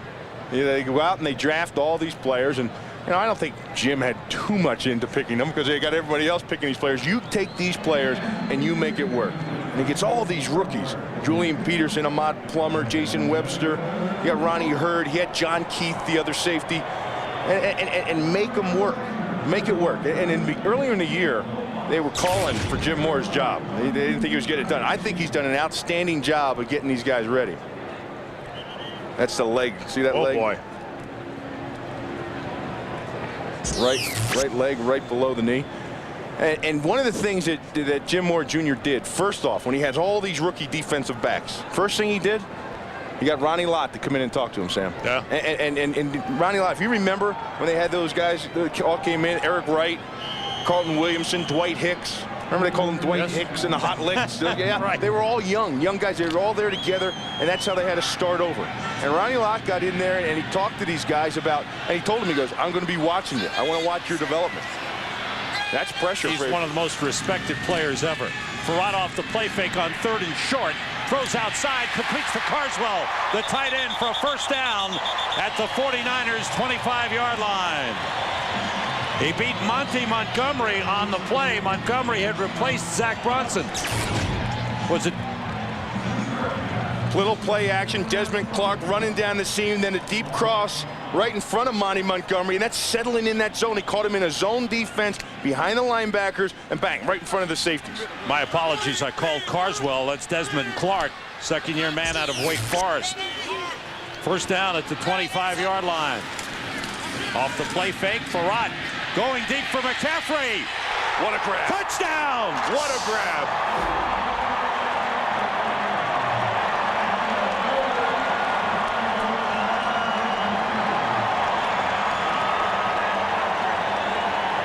Gus Farad has really gotten his game together. Beautiful pass to McCaffrey and a great catch.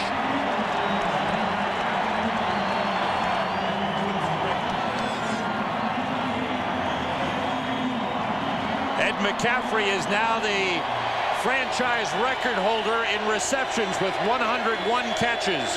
That's a season record, surpassing Lionel Taylor. And the chant of Eddie. Eddie goes up from the crowd. Jason Elam with the extra point. And the Broncos have come ready to play. They wanted a big finish. And they are giving it to the fans. Eddie McCaffrey with a touchdown grab. This Fox NFL special is brought to you by Miller Lite. Grab a Miller Lite. It's Miller time.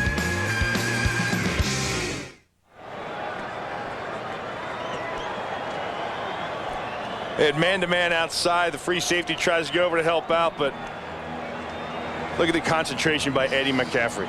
He had Jason Webster turned around, and his arms are flailing in front of his face. He's falling backwards. He's going to fall down. His eyes never came off the football. 9th touchdown reception of the season for Ed McCaffrey. Steve Lindsay kicks it off. Jonas Lewis at the goal line. Hops over one man and goes down at the 26-yard line. Kenoy Kennedy made the tackle for the Broncos. Ed McCaffrey talking with his coach. Eddie telling him just how he made that great touchdown catch. Record-breaking catch. 41 years of football at Mile High. These are some of the best performances. Terrell Davis, 215 yards. Billy Sims, 185. Gus Farad, 462 yards passing. Lionel Taylor, 199 yards reception. Stephon Page, 206 as an opponent. Kansas City, I was with him. We lost. Really? Yeah. Garcia handing off to Fred Beasley, and the fullback gets no gain on a fine tackle by Eric Brown, the free safety. You know, you can really sense the defense for the Broncos really stepping up. They know where they are. They know how bad they've played, and they know how important it is at this time of the season to become dominant. And you can see the level of play in everybody on that defense has really picked up today. From the rushers to the linebackers to the coverage outside to the safeties filling. Beasley and Garner in the backfield. They rushed for only 15 yards in the first half. Play fake. Garcia going long for Rice. Incomplete. Terrell Buckley on the coverage. Garcia in the first half passed for 89 yards and broke the single-season passing yardage record. Watch Terrell Buckley play Jerry Rice here. He's up. He gets his hand on, and watch him run with him, Sam. Watching his eyes, watching his eyes. Now, when he sees the arms go out, that's when his arms go out and he extends for the ball. That's exactly how you're taught to play cornerback in this league. He did that perfect. Now, for T-Buck, he doesn't always do it perfect. Sometimes he guesses. But that's what I'm talking about, the level of the defense raising up. On third down and 11, Garcia in trouble. Ball knocked out of his hands is loose, and the Broncos recover at the 15-yard line. Trevor Price with the hit knocked the ball out of the hands of Garcia. And Tanuvasa recovered. Boy, watch these guys coming off. There's some pressure inside, and then Price with the strip on the outside, and Tanavasa's there to pick it up. And that's the level I'm talking about. This is time for this defense to create turnovers, stripping the ball, the rush up field. It's all coming together, and that's where this defense excels, in the turnovers. They came into this game second in the league, second in the whole NFL, in taking the ball away. with 42. Tanavasa with a fumble recovery from the 16. Mike Anderson cut it back inside. Gets down to about the 13-yard line. Brenson Buckner on the tackle. Now, if you remember, Sam, go back to '97 when they won the Super Bowl, Denver Broncos. Right. They came in with the same kind of defense, but when they hit the playoffs, Sam, that defense went 12-1. They took the ball away 12 times in the playoffs from the opponents and gave it away one time. Right. And that was the surge. And they're trying to use that same formula and create that same kind of atmosphere with the defense they have now. Griffith in motion. Farad running for it. Inside the 10, going to the goal line. Touchdown, Gus Farad. He's going to have one whale of a thigh bruise. He is hurting. But even with the big lead, Farad was going for it. Jason Webster with the hit at the goal line. And again, the concern for Farad, who was shaken up earlier in the game, had to come out. What happens is you're going to watch everybody downfield. They're in zone coverage and everybody vacates the middle and he takes off running. Now watch this shot right there on his thigh, right above his knee. Jason Webster came in and flipped him head over heels. Lenny Freeman pushes it. Brenson Buckner outside. McCaffrey turns around as he's in his route and he helps out. Watch McCaffrey. He's in his route and he's going to turn back and get a block right there. Just a little block. But Webster comes in and takes that shot right about the thigh, right above the knee on Farad. He's feeling that one. Those shots go right through your pads, right through your skin, and right into the bone. There's a good chance Gus Farad will not be with the Denver Broncos next season. He wants to go somewhere where he can start. Well, effort like that and the yardage he's put up this year and the games he's won, that's a good audition. He started this game 1 for 5, but he has gotten his game together, hit 12 of his next 15 passes. The Broncos have busted loose and have blown this game wide open. It's now 31-0. Elam with the extra point. The turnover turns into a touchdown as Gus Farad takes it in and the fans are loving it.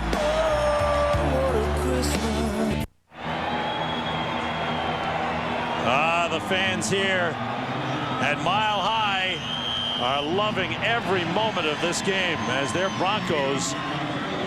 How great is that? Had a terrific game. Kid's holding that sign up. He's here at the closing. It's Christmas weekend. He's got the presents and Santa. Oh, look, that's awesome. Steve Lindsay on the kickoff. Jonas Lewis from the goal line. Hit. Trying to fight his way forward. Is stopped around the 20-yard line. The memories continue at Mile High. Well, everyone talks about the drive in Cleveland, but John Elway's best effort may have been against Houston in the 1991 AFC Divisional Playoffs. He started from his own 2, faced 2 fourth-down plays, and drove his team down 78 yards to set up a David Treadwell field goal. 28-yarder with 20 seconds left.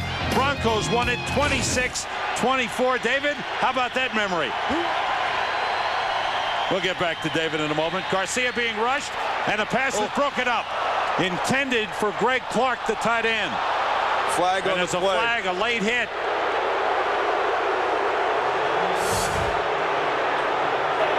Al Wilson, the middle linebacker. Roughing the quarterback, helmet-to-helmet contact, number 56. 15-yard penalty, automatic first down. Oh, hogwash. You don't like that call? No, I thought that was a heck of a blitz by Al Wilson, and Jeff Garcia stood there, threw the ball in the face of it, and he wrapped up. Al Wilson, the second-year man out of Tennessee, he didn't like that call, as you can see. Ball spotted up to the 35-yard line.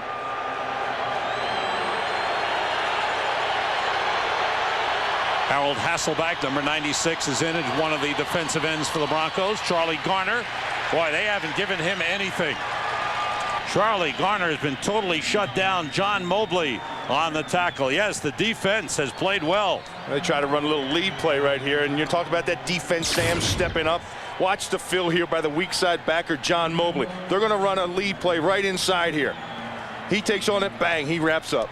Wilson takes on the fullback, Mobley wraps up. Charlie Garner has rushed for over 1,100 yards, has 5 carries in the game for -7. He's a Pro Bowl running back. Play fake by Garcia. Fires for Clark, and it hit Mobley. The middle linebacker covering on the play. That is Al Wilson. 56. Oh, I'm sorry, Al Wilson. Well, you see his arm wrapped up, and you're thinking it's the same cast that Mobley has on. See, they both have those casts. They're both wrapped up with the right arm.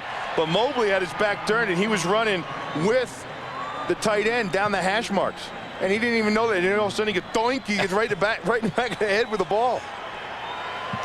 Brings up 3rd and 10 for the 49ers. Jerry Rice has caught a couple of passes, 3 wide receivers in. Broncos defense has been superb. Garcia under pressure throws. Jerry Rice with a nice catch and a first down up at midfield. 3rd catch of the game for Jerry Rice. Ray Crockett on the coverage. That's a pretty good throw there by Garcia too, because that pocket collapsed on him quick, and he put that ball right on the money for Rice. Take a look at that Denver defense today. Only giving up 101 yards so far. Outstanding. Today. And that's the 29th ranked defense in the NFL, and it's time to step it up. Garcia fires, and it's incomplete, intended for Greg Clark, the tight end. Garcia, as we mentioned earlier, has broken the single-season passing yardage record in San Francisco history. That in itself speaks volumes, doesn't it? When you think of the history of the 49ers and all the great offenses that were there, and all the, Jerry Rice and Steve Young and Joe Montana and John Taylor and everything they did there. And here's little old Jeff Garcia from Gilroy, California, setting the yardage mark. Charlie Garner out to the right. Rice in motion. The rollout by Garcia. Being chased, and he runs out of bounds at the 44-yard line, chased out by Al Wilson.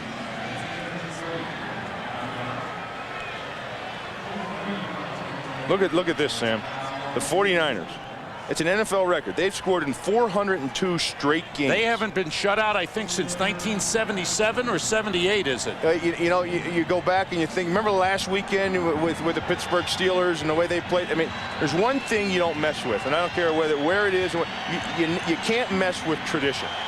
And when you come in here, the odds are stacked against you. They're closing this thing, all the memories, the great ones on the sidelines. You can't mess with tradition. 3rd and a long 3. Garcia throws, and it's incomplete. Ian Gold, almost an interception. Gold on the coverage, knocking it down. And once again, the 49ers stopped on 3rd down, but it looks like they'll go for it here on 4th. They have not been shut out since the 1977 season. And right now, way behind in this one. So now they're looking just to keep that streak, that scoring streak, alive. Have to get to the 40 for a first down. 3 wide receivers in. Garcia gets time. Waiting and going long for Owens. He leaps and he dropped it. Covered by Billy Jenkins on the play. I got to tell you, Terrell Owens is mad. He's banging the ground.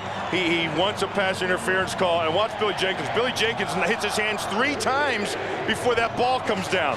He has every right to complain. That should have been a flag. But hey, it's Mile High Magic. It's their day. This Fox NFL special is brought to you by Southwest Airlines, proud sponsor of the NFL and official airline of the Super Bowl. By Oracle, software powers the internet. By Nike Shocks, Boeing thoroughly experienced and explained at Nike.com. And by Sprint PCS, the clear alternative to cellular. No shows today at Mile High. The Broncos have Gus Frerotte back in. He was testing that leg after the hit on the touchdown run. Quick outside drop by Rod Smith. Well, one of the goals in this game was to get Ed McCaffrey and Rod Smith to 100 catches. They've gotten McCaffrey there. Rod Smith is 5 away at 95. He has 3 catches in the game. Only one time in NFL history have there been 2 players on the same team with over 100 receptions, and that was on the Detroit Lions. Back in 95. 95. Perryman and Moore. You got him. You're good with your football trivia. Farad looking for Rod Smith. Went the other way, and it's incomplete. Jason Kyle covering Howard Griffin. Yeah, he got tossed into the action early, Sam, and as you said, was 1 for 5 as he started out, and he really came on strong after that as he got comfortable. Because as we said before, he didn't take many of the reps during the week in practice. Greasy was getting ready to come back, and he'd been out for 5 weeks, so he was taking all the reps. So it took a little bit for Gus to get going, but he got in a groove quick. Chamberlain shifts back. Farad short drop, completes to Rod Smith. He's got a first down across the 45 with his 96th reception of the season. Anthony Parker and Ronnie Hurd on the coverage. Rod Smith going to the Pro Bowl. He leads the NFL in receiving yards. And he's a guy that's just been doing it for Denver ever since he got here. You know, McCaffrey and Rod Smith were just 2 guys. They just picked them up. A lot of teams didn't want him. They were cut by teams. McCaffrey was cut by 2 teams. Mike Anderson dropped for a loss, dropped the football. Yeah, but he's ruled down by contact. He was down. That's right. His knee was down. Bryant Young made the tackle.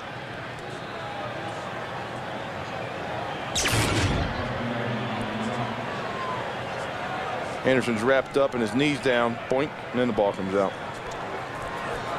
49ers were hoping that they'd be a lot farther along. They wanted a better performance against a winning team. They had won 4 of their last 5 and should have been 5 out of 5. Lost to New Orleans when the Saints came from behind. McCaffrey in motion. Quick outside of Rod Smith. There's another catch.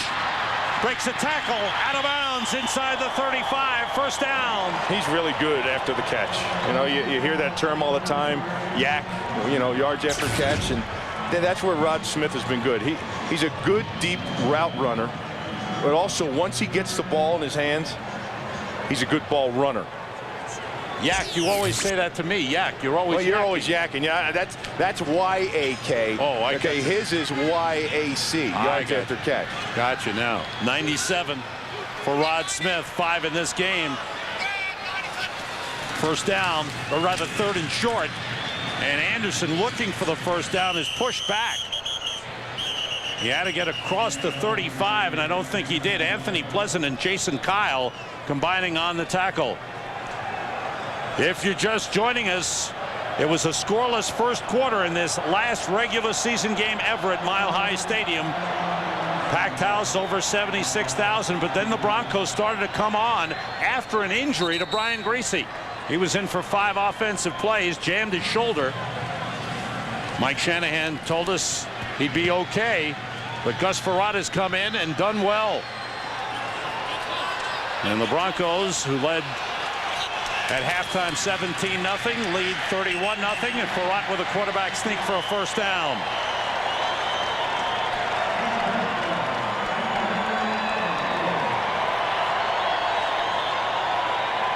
There is a chance there could be a playoff game here in Mile High if the Broncos win and the Oakland Raiders lose tomorrow. Raiders are playing Carolina in Oakland, and that game will be on Fox. Mike Shanahan really got his team ready. He was concerned. We were here Thursday at practice, and he stopped the practice to let his guys know they weren't practicing well.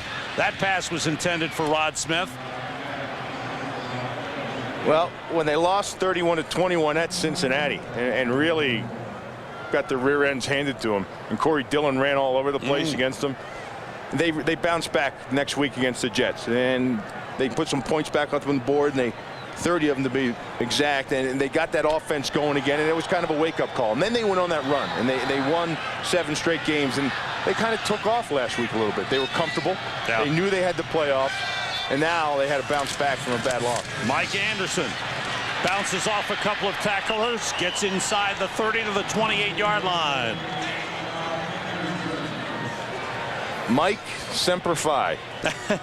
You know, it really, Marine. Yeah, really sort of. Well, the holiday season, he's a little drummer boy, and he just keeps banging at you. And this offense, the running plays for Denver, they've only got 6 running plays, Sam. They have an inside zone, an outside zone. They have a lead draw. They have a little toss outside. You know. And they just keep repping the same things over and over again. And when you're talking to Mike Anderson, he says, Alex Gibbs makes it, if we don't do it perfect in practice, we start it all over again. 3 wide receivers, 2 tight ends for the Broncos. Chamberlain shifting. Short drop for Rod Smith through his hands. They are, every pass is to Rod Smith. They want to get him. They are dedicated to getting him to 100 catches. Well, given the score, you can afford to do that. Rod Smith sets up Jason Webster, a little out, and then in on the slant. Ball was thrown just a little bit low. But you know, it's ironic that they're trying to do this for Rod Smith. They got McCaffrey his records, and last week the tables were turned. I mean, that's what San Francisco coach Steve Mariucci had to contend with. First he wanted to get the ball to Rice because he was done, and then they wanted to get the ball to Stokes because of the record there. Going for it on 4th down. Farrat looking, throwing outside, and completing to Rod Smith. First down to the 15-yard line. You know, and the one thing that Steve Mariucci talked about is he kept throwing the ball in the 4th quarter with a big lead, and he felt bad for Dick Duran. And he said, boy, you know, I hope he understands, because there's a coaching fraternity, and I hope he understands that I had to throw these balls. These guys take care of him. And so now he's on the other end of it. Yeah. So he does understand that with this big lead, they keep throwing the ball. He's 2 away from the 100 reception mark. Rod Smith comes to the sideline. Broncos with a first down at the 49ers 15. Mike Anderson behind Griffith. Down to the 11-yard line. Jason Kyle made the stop.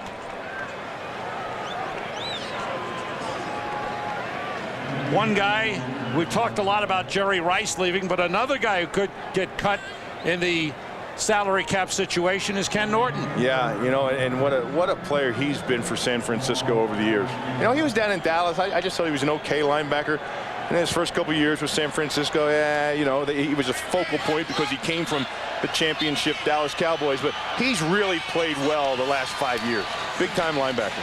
Completion to Rod Smith. Takes it down to the 5-yard line with his 99th reception of the season. They're going back to Kenny Norton, and he's under contract next year. He still has a contract with the club next year, but he says he needs to find out what they're going to do. Yeah. If they're going to go with a youth movement and continue where they're going. And, you know, you can always restructure and do things, too. You know, his back's been bothering him, his lower back. It's the disc. He has some disc problems. That's a concern. His numbers have tailed off a little bit this year, but what a leader he is out there in just his presence alone. On 1st and goal, Anderson to the 1, and Ken Norton made the stop. Anderson running hard. Watch 51, Kenny Norton. You know, the guy doesn't practice much during the week because of that back condition, but here he is down on the goal line, losing 31-0, and just laying it out all on the line. When he sees that back hit the hole, he only knows one thing. That looked kind of scary there. It looked like his father, didn't it? Yeah. 2nd and goal at the 1. Mike Anderson fighting his way. Touchdown.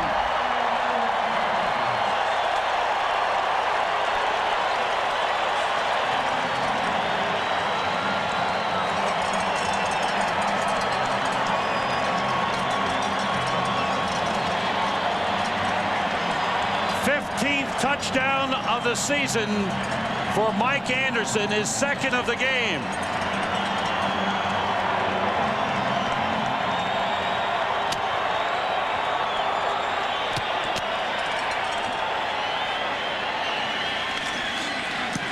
Elam's kick is good, and the Broncos have widened the lead on the San Francisco 49ers. The offense is moving, and Mike Anderson has the finishing touch. We've seen that play before. The memories of Mile High. Terrell Davis needed 170 yards rushing to go over 2,000 for the season. Last game of the 1998 season, he got it. This 15-yard gain gave Davis 178 for the game, 2,008 for the season. Only the fourth running back to go over 2,000 rushing yards in a season. Eric Dickerson, Barry Sanders, O.J. Simpson, and this young man, the rookie, Mike Anderson, is over 1,500 yards this season. And he hasn't played in every game this year. No. And that's the thing. I mean, this guy is really something else. Mike Anderson, as long as he's going to be in the backfield for the Broncos, this is going to be the NFL's Paris Island. Steve Lindsey's kickoff. Jonas Lewis 3 yards deep. Stays in the end zone. Big day tomorrow. Final day of the regular season, and on Fox we start with the Terry Awards on the great pregame show, and look at those playoff games' importance. St. Louis, New Orleans, one of them. Then the second game of the doubleheader, Minnesota and Indianapolis. The Colts trying to stay alive. They need a Jets loss, and they need to win to get in. The Jets need a win in Baltimore to clinch a playoff spot. Pittsburgh needs both those teams, the Jets and Indianapolis, to lose, and they need a win in San Diego. And that's a very good possibility. Garcia runs away from trouble, completes to Jerry Rice, steps out of bounds up at the 25. Kavika Pittman was shaken up on the play. It looked like he landed on his shoulder.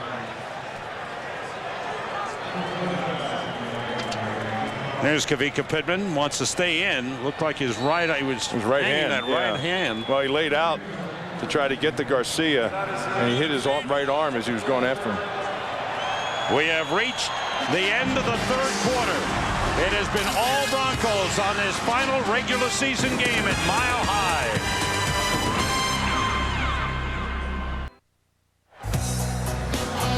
Welcome back to Mile High Stadium in Denver, getting set for the fourth quarter.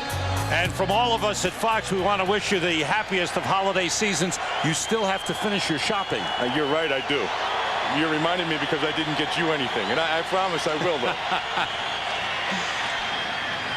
On first down, on second down, ball carried up to the 29-yard line by Charlie Garner.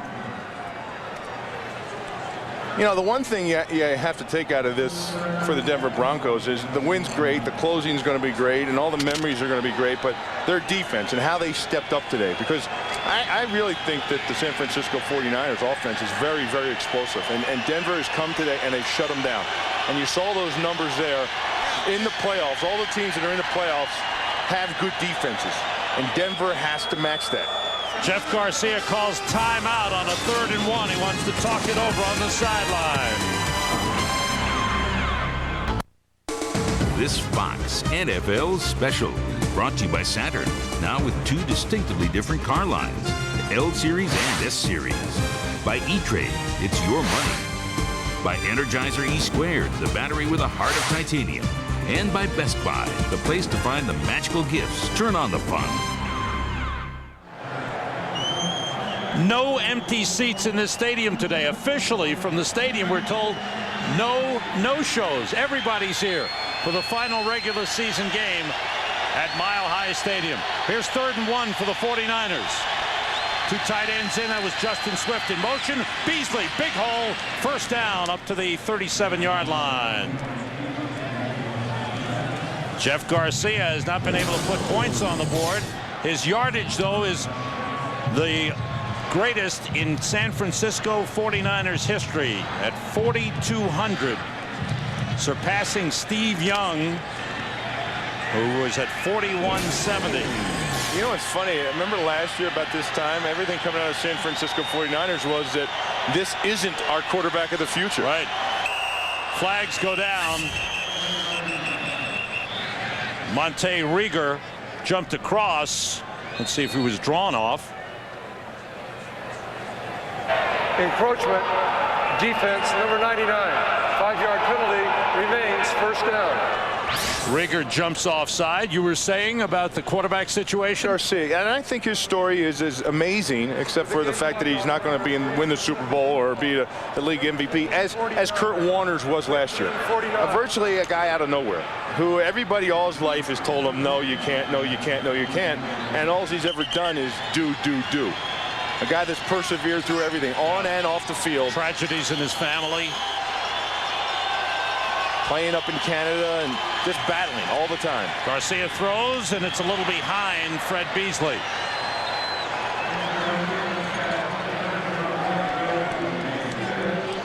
Hey, they were ready. The Orange Crush was here. That was the color of the 70s, the Orange Crush defense. I love them. They were awesome. You know, and the guys that play there, you know, Lyle Alzado was a big part of that. Yeah. Tom Jackson, of course, was a part of that. I saw Tom Jackson down on the sidelines before the game, and he said, you know, I'm going up to Pat Boland's suite and make sure the first thing he does when they close the stadium is get all those names off the ring and get them into the other stadium. On 2nd and 6, the nice cutback by Charlie Garner, and he gets up close to the first down.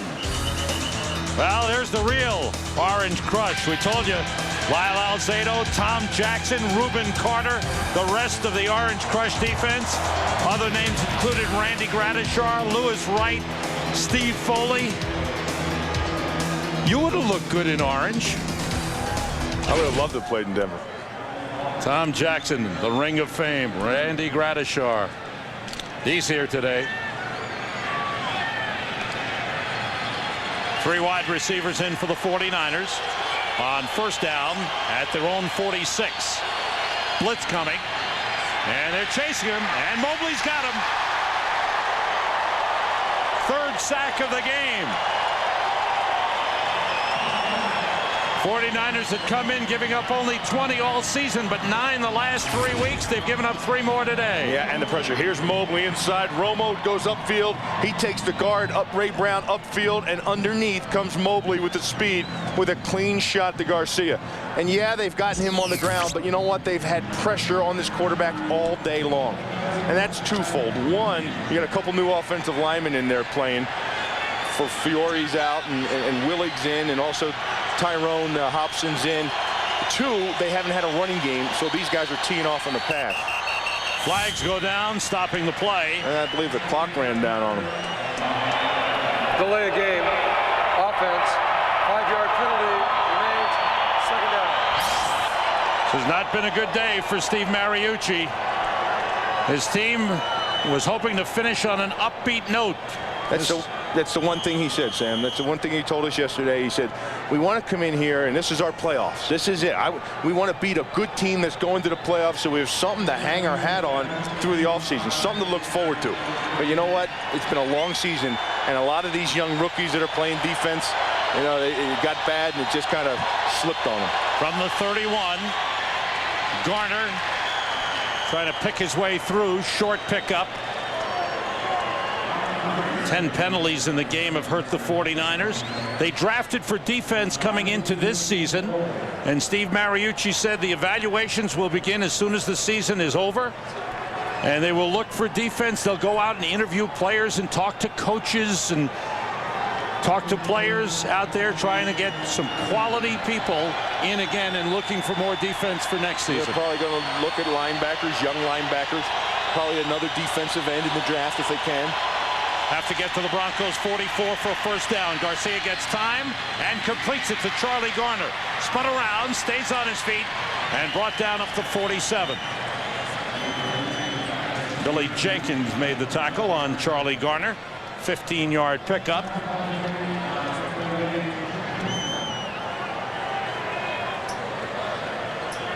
Will be a 4th down in the 49ers. Looks like they will go for it. Have to get to the Broncos 44-yard line for a first down. Paul Smith, number 27, is in the backfield.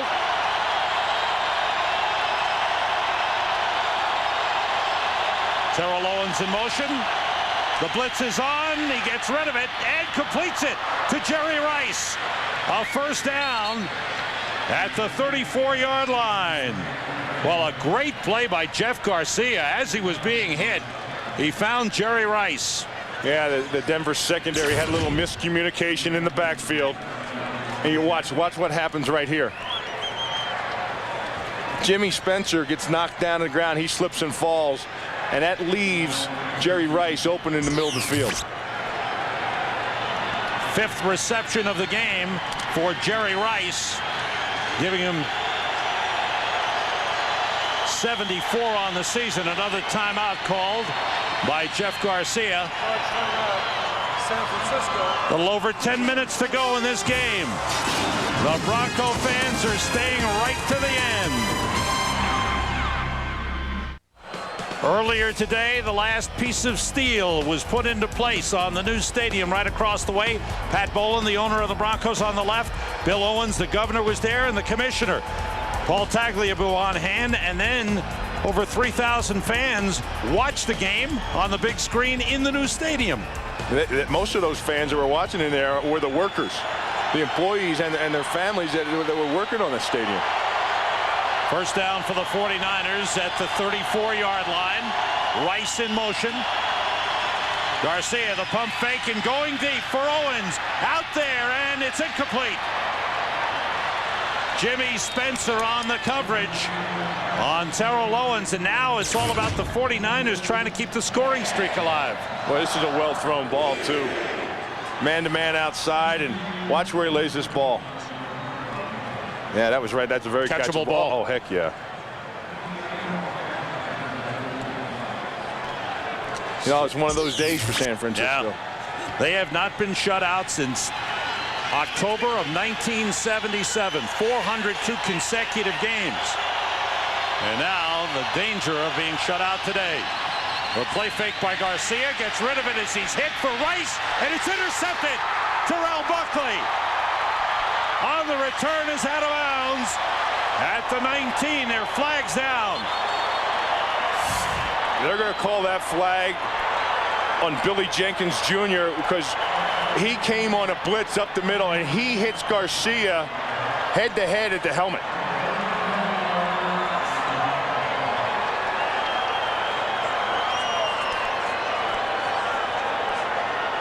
There's Billy Jenkins, former member of the St. Louis Rams, who came over in the trade. Roughing the quarterback.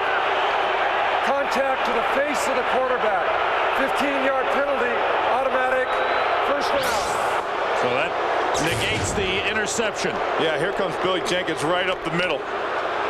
And he launched his body. And that was the thing. He left the ground and launched his body, using his body as a missile, and he ended up at the head.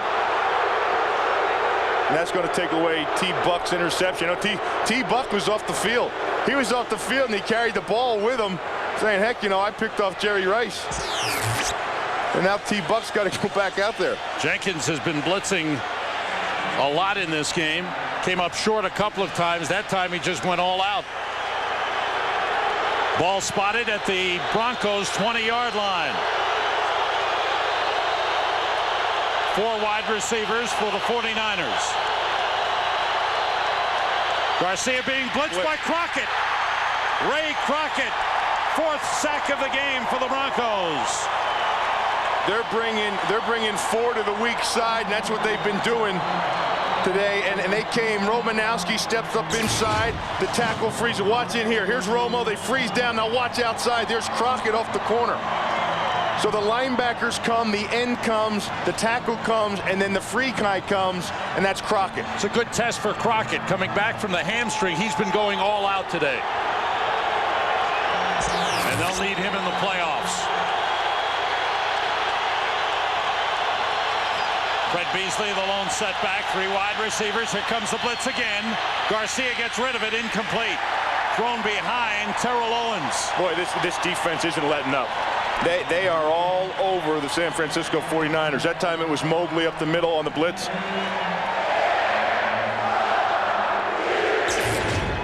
Romanowski, he's getting the defense set. He says, here, no, we're blitzing over here. Come on over here. He steps up inside. That slides Deese over.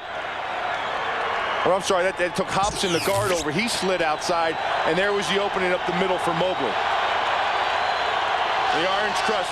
That's them now, but the Orange Crush today is this Denver defense. Have to get to the 10-yard line for a first down. Garcia gets rid of it for Rice. Incomplete. Crockett on the coverage. Jerry trying for a desperation one-hand grab. It brings up fourth down, and the field goal kicking unit comes on as Steve Mariucci tries to continue the streak of not being shut out. 402 consecutive games in which the 49ers have scored. They have been shut out to this point. Wade Ritchie will attempt a 44-yarder. Chad Stanley on the hold. And the record stands. The kick is good. The 49ers have scored. The streak is 403 games.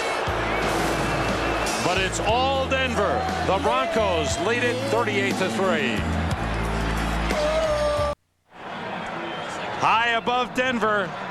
On the bottom of your screen, the new stadium. On the top, Mile High.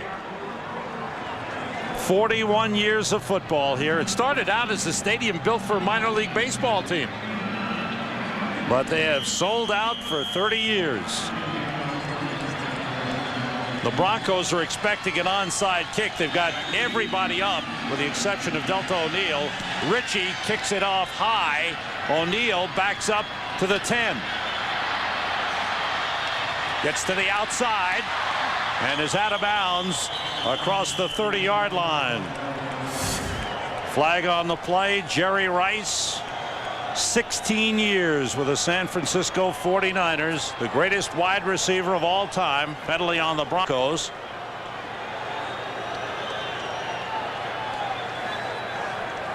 Tony Correnti will let us know. Holding, receiving team number 32, 10-yard penalty, first down. Jerry Rice, talk to us about his love of the game. I played the game just for the love of it. It was not all about the records. It was not all about the, winning the Super Bowl. I was just like a little kid out there, and I feel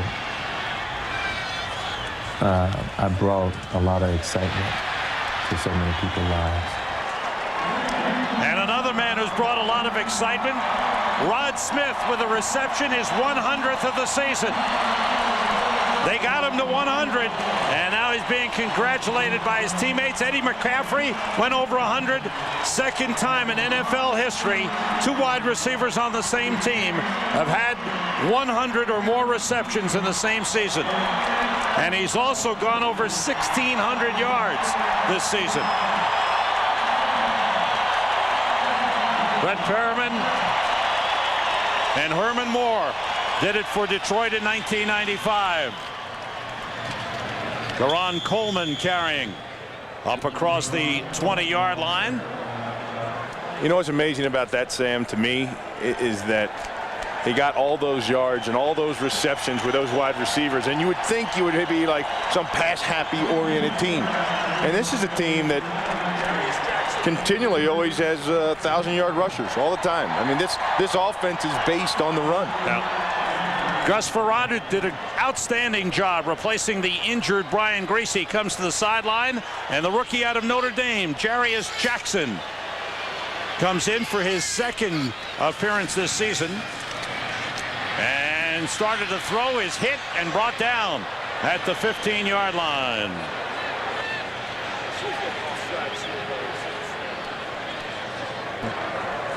Eddie McCaffrey, who had a terrific day. His 101st reception, which is a team record for the Broncos, was on his touchdown grab, and a beauty.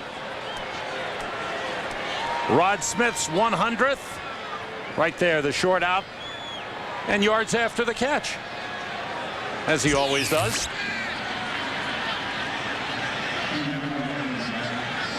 Tom Ruin is back for his second punt of the game. Line drive. Kevin Williams at the 39 drops the ball, picks it up, trying to get outside, does. Good return for Kevin Williams to the 40-yard line of the Broncos. Rod Smith's got the baseball cap on, so does Ed McCaffrey. They put in some great performances. The man who had 1,000,000 mile-high memories, John Elway, last game at Mile High in the AFC Championship game of 1998. He led the Broncos back in the second half against the Jets. There was a lot of emotion that day. Janet Elway, his wife, felt it as John Elway led the Denver Broncos to the Super Bowl with a comeback win. And he's sitting upstairs, a little behind that post. There he is, looking great as usual. You see that look he had on his face? He's talking and he's smiling. You see his teeth. Totally smiling. You know, he used to come to the line of scrimmage like that. And he'd come up and the defense always says, why is he laughing at us? We always thought he was laughing at us. Jerry Rice on the catch. Inside the 30-yard line, out of bounds. Check that at the 31-yard line. His 6th catch of the game. 75 on the season for Jerry Rice. This game has belonged in part to the defense of the Broncos. All right, they've been outstanding all day long. They came with a notion to step their game up, and they certainly have. And number 53, he's been right in the middle of it all day long. He really got him fired up in the second period, I thought, second quarter. That's when the super soup kicked in. Outside to Terrell Owens, slips one man. Mobley drags him down, the flag on the play. A couple of flags as he's down at the 24-yard line. Been a lot of flags today. 49ers really killed themselves in the first half with penalties. They were the recipient of most of those flags. Face mask. This one's against Denver. Grabbing the face mask, defense number 51. 5-yard penalty. First down. Yeah, if he grabbed it with a face mask, it would have had to have been with the left hand because that right hand has a cast on it. His thumb's all casted up. And see that? Yeah. Mobley's a guy who'll be a free agent at the end of this season and has played well for this team. Ball spotted at the 19-yard line. Garner and Beasley in the backfield for the 49ers. Garcia off the play fake, and they whistle to play dead.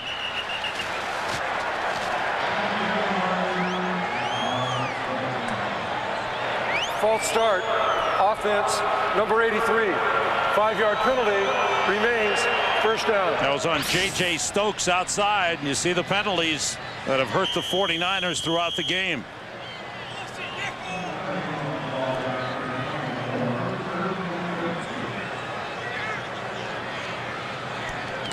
J.J. Stokes.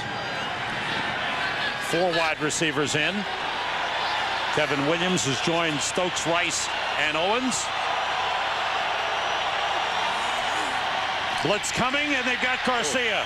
Romanowski leading the way, but it may have been Kavika Pittman with the tackle, but Romanowski was coming hard from the outside. Yeah, that's the 5th one today. That's something, you know, you come in giving up the fewest sacks in the entire league, and you're playing against a defense that's ranked 29th. Watch, he doesn't get to his 3rd step, and this whole thing falls all over him. Kavika Pittman came crashing in, and Romo's on top of him. 14 sacks given up by the 49ers last 4 games. Beasley, the lone setback. Garcia's short drop goes up top for Owens, overthrows, and Buckley's got it. Interception in the end zone for Terrell Buckley. This time the interception will count. Yeah, he can keep that ball now.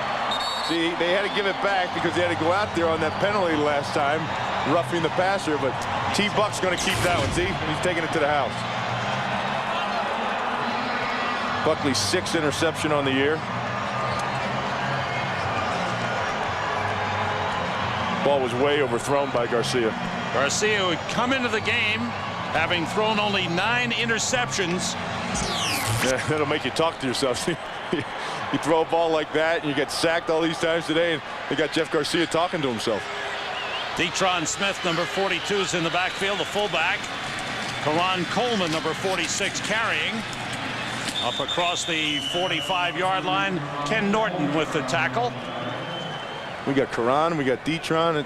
Sounds like something's going to explode back there. Well, we know the Broncos are in the playoffs in the AFC, the NFC. They still have some things to be settled tomorrow. If the Lions win, they're in.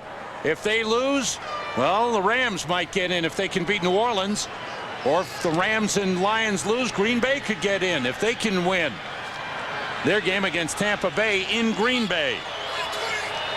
Jarius Jackson is the quarterback, the rookie out of Notre Dame.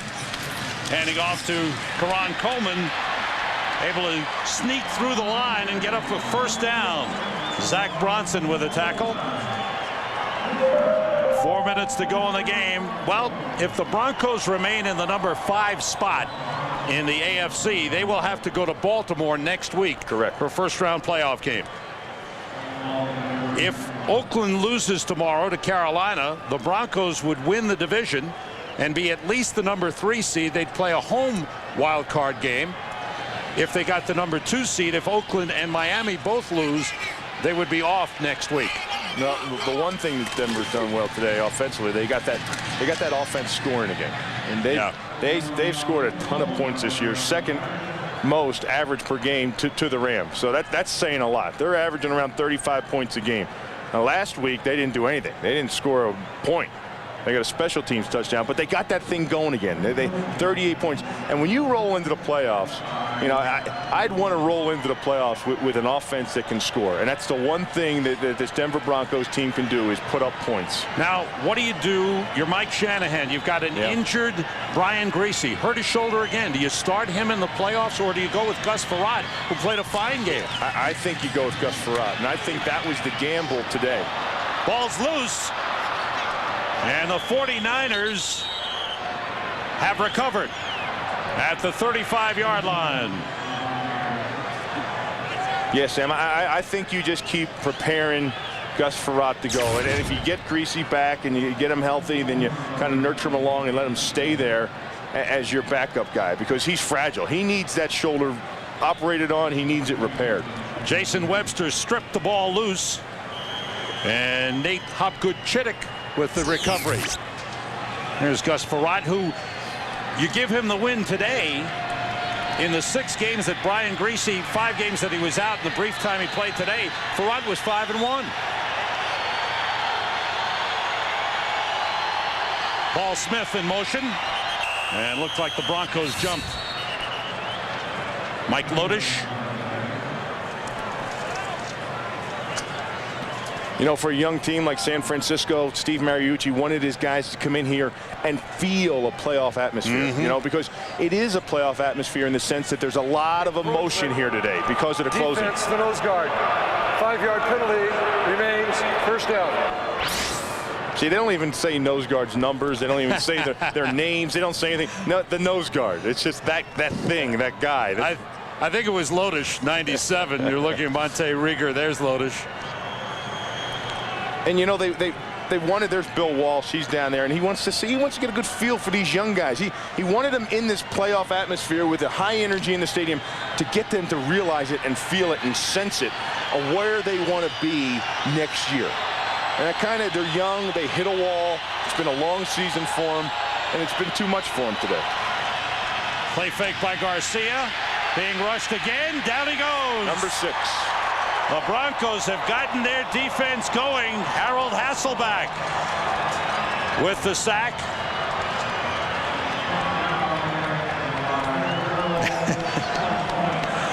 Oh, the outfits are great. Broncos defense together. Virtually a perfect game for Denver today. The only, I guess, blemish would be the injury situation to Brian Griese. But Frerotte stepped up with a strong game. There's Brian, jammed his shoulder. That's the word we got early in the game. He was in for 5 plays and then took a hard hit and had to come out. Blitz is on. Garcia fell down. May have tripped over his own man's foot. Gets up and runs inside the 30. Hasselbeck caught up and took him down. Well, he certainly did. Heads up play by Jeff Garcia. Yeah, I believe he tripped over Ray Brown, the guard's foot. Good 2-minute warning. 2-minute warning. 2 minutes left in the regular season, and the Broncos are rolling.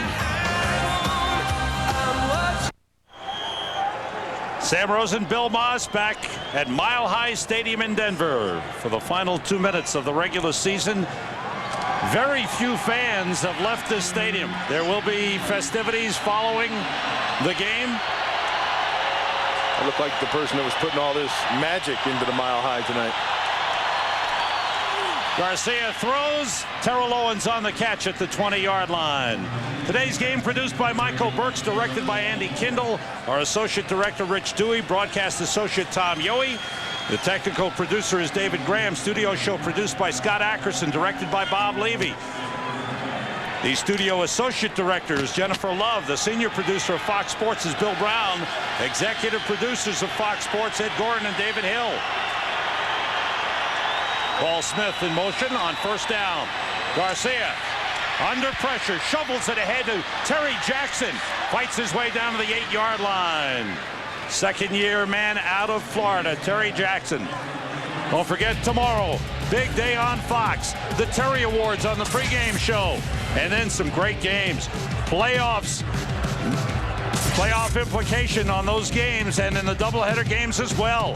Minnesota and Indianapolis, Carolina at Oakland. And everybody here in Mile High and probably all of Colorado will be looking at that Oakland game, trying to figure out what's going to happen and if they're going to have another playoff game here. The Carolina-Oakland game. Yep. Right. From the 8, Garcia rolling under pressure. Got away from Rieger. Touchdown to J.J. Stokes. 31st touchdown pass thrown by Jeff Garcia.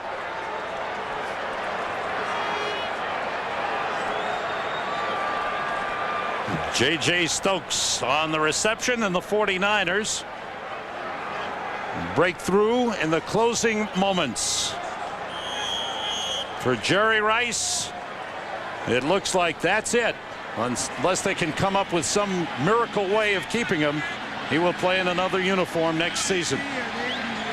38-year-old greatest wide receiver of all time. Wade Ritchie missed.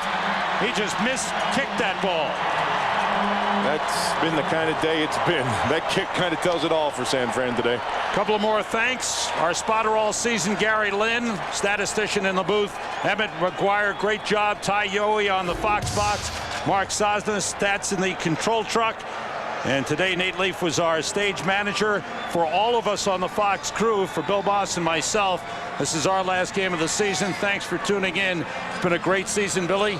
It's been outstanding, you know. And we just encourage everyone to enjoy the playoffs. They're going to be great. Well, the way this season has ended and all the teams that are still alive for a playoff spot, the playoffs should be just as interesting. Fox Sports will have a wild card playoff game a week from tomorrow.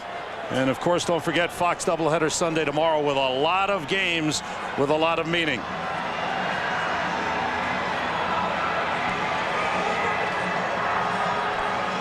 .39 seconds to go for Steve Mariucci. His team goes 6-10 and will continue the rebuilding process. For Jerry Rice, thinking about 16 years as a 49er. So many great moments and championships. And it's all winding down here. You know, it wouldn't surprise me at all that after June 1st and salary cap constraints that all the other teams have, if Jerry Rice doesn't this offseason take into consideration what's out there and stay in San Francisco and renegotiate that deal he has. Wouldn't surprise me at all. I'd love to see it. Be nice if they could find a way. Onside kick. Ball bouncing around loose. And the Broncos have recovered. Jerry Rice, 1,281 career receptions, 19,247 career yards, 12 Pro Bowls, 3 Super Bowl championships, 33 NFL records. Just wonderful watching him play. What a marvelous career as a 49er.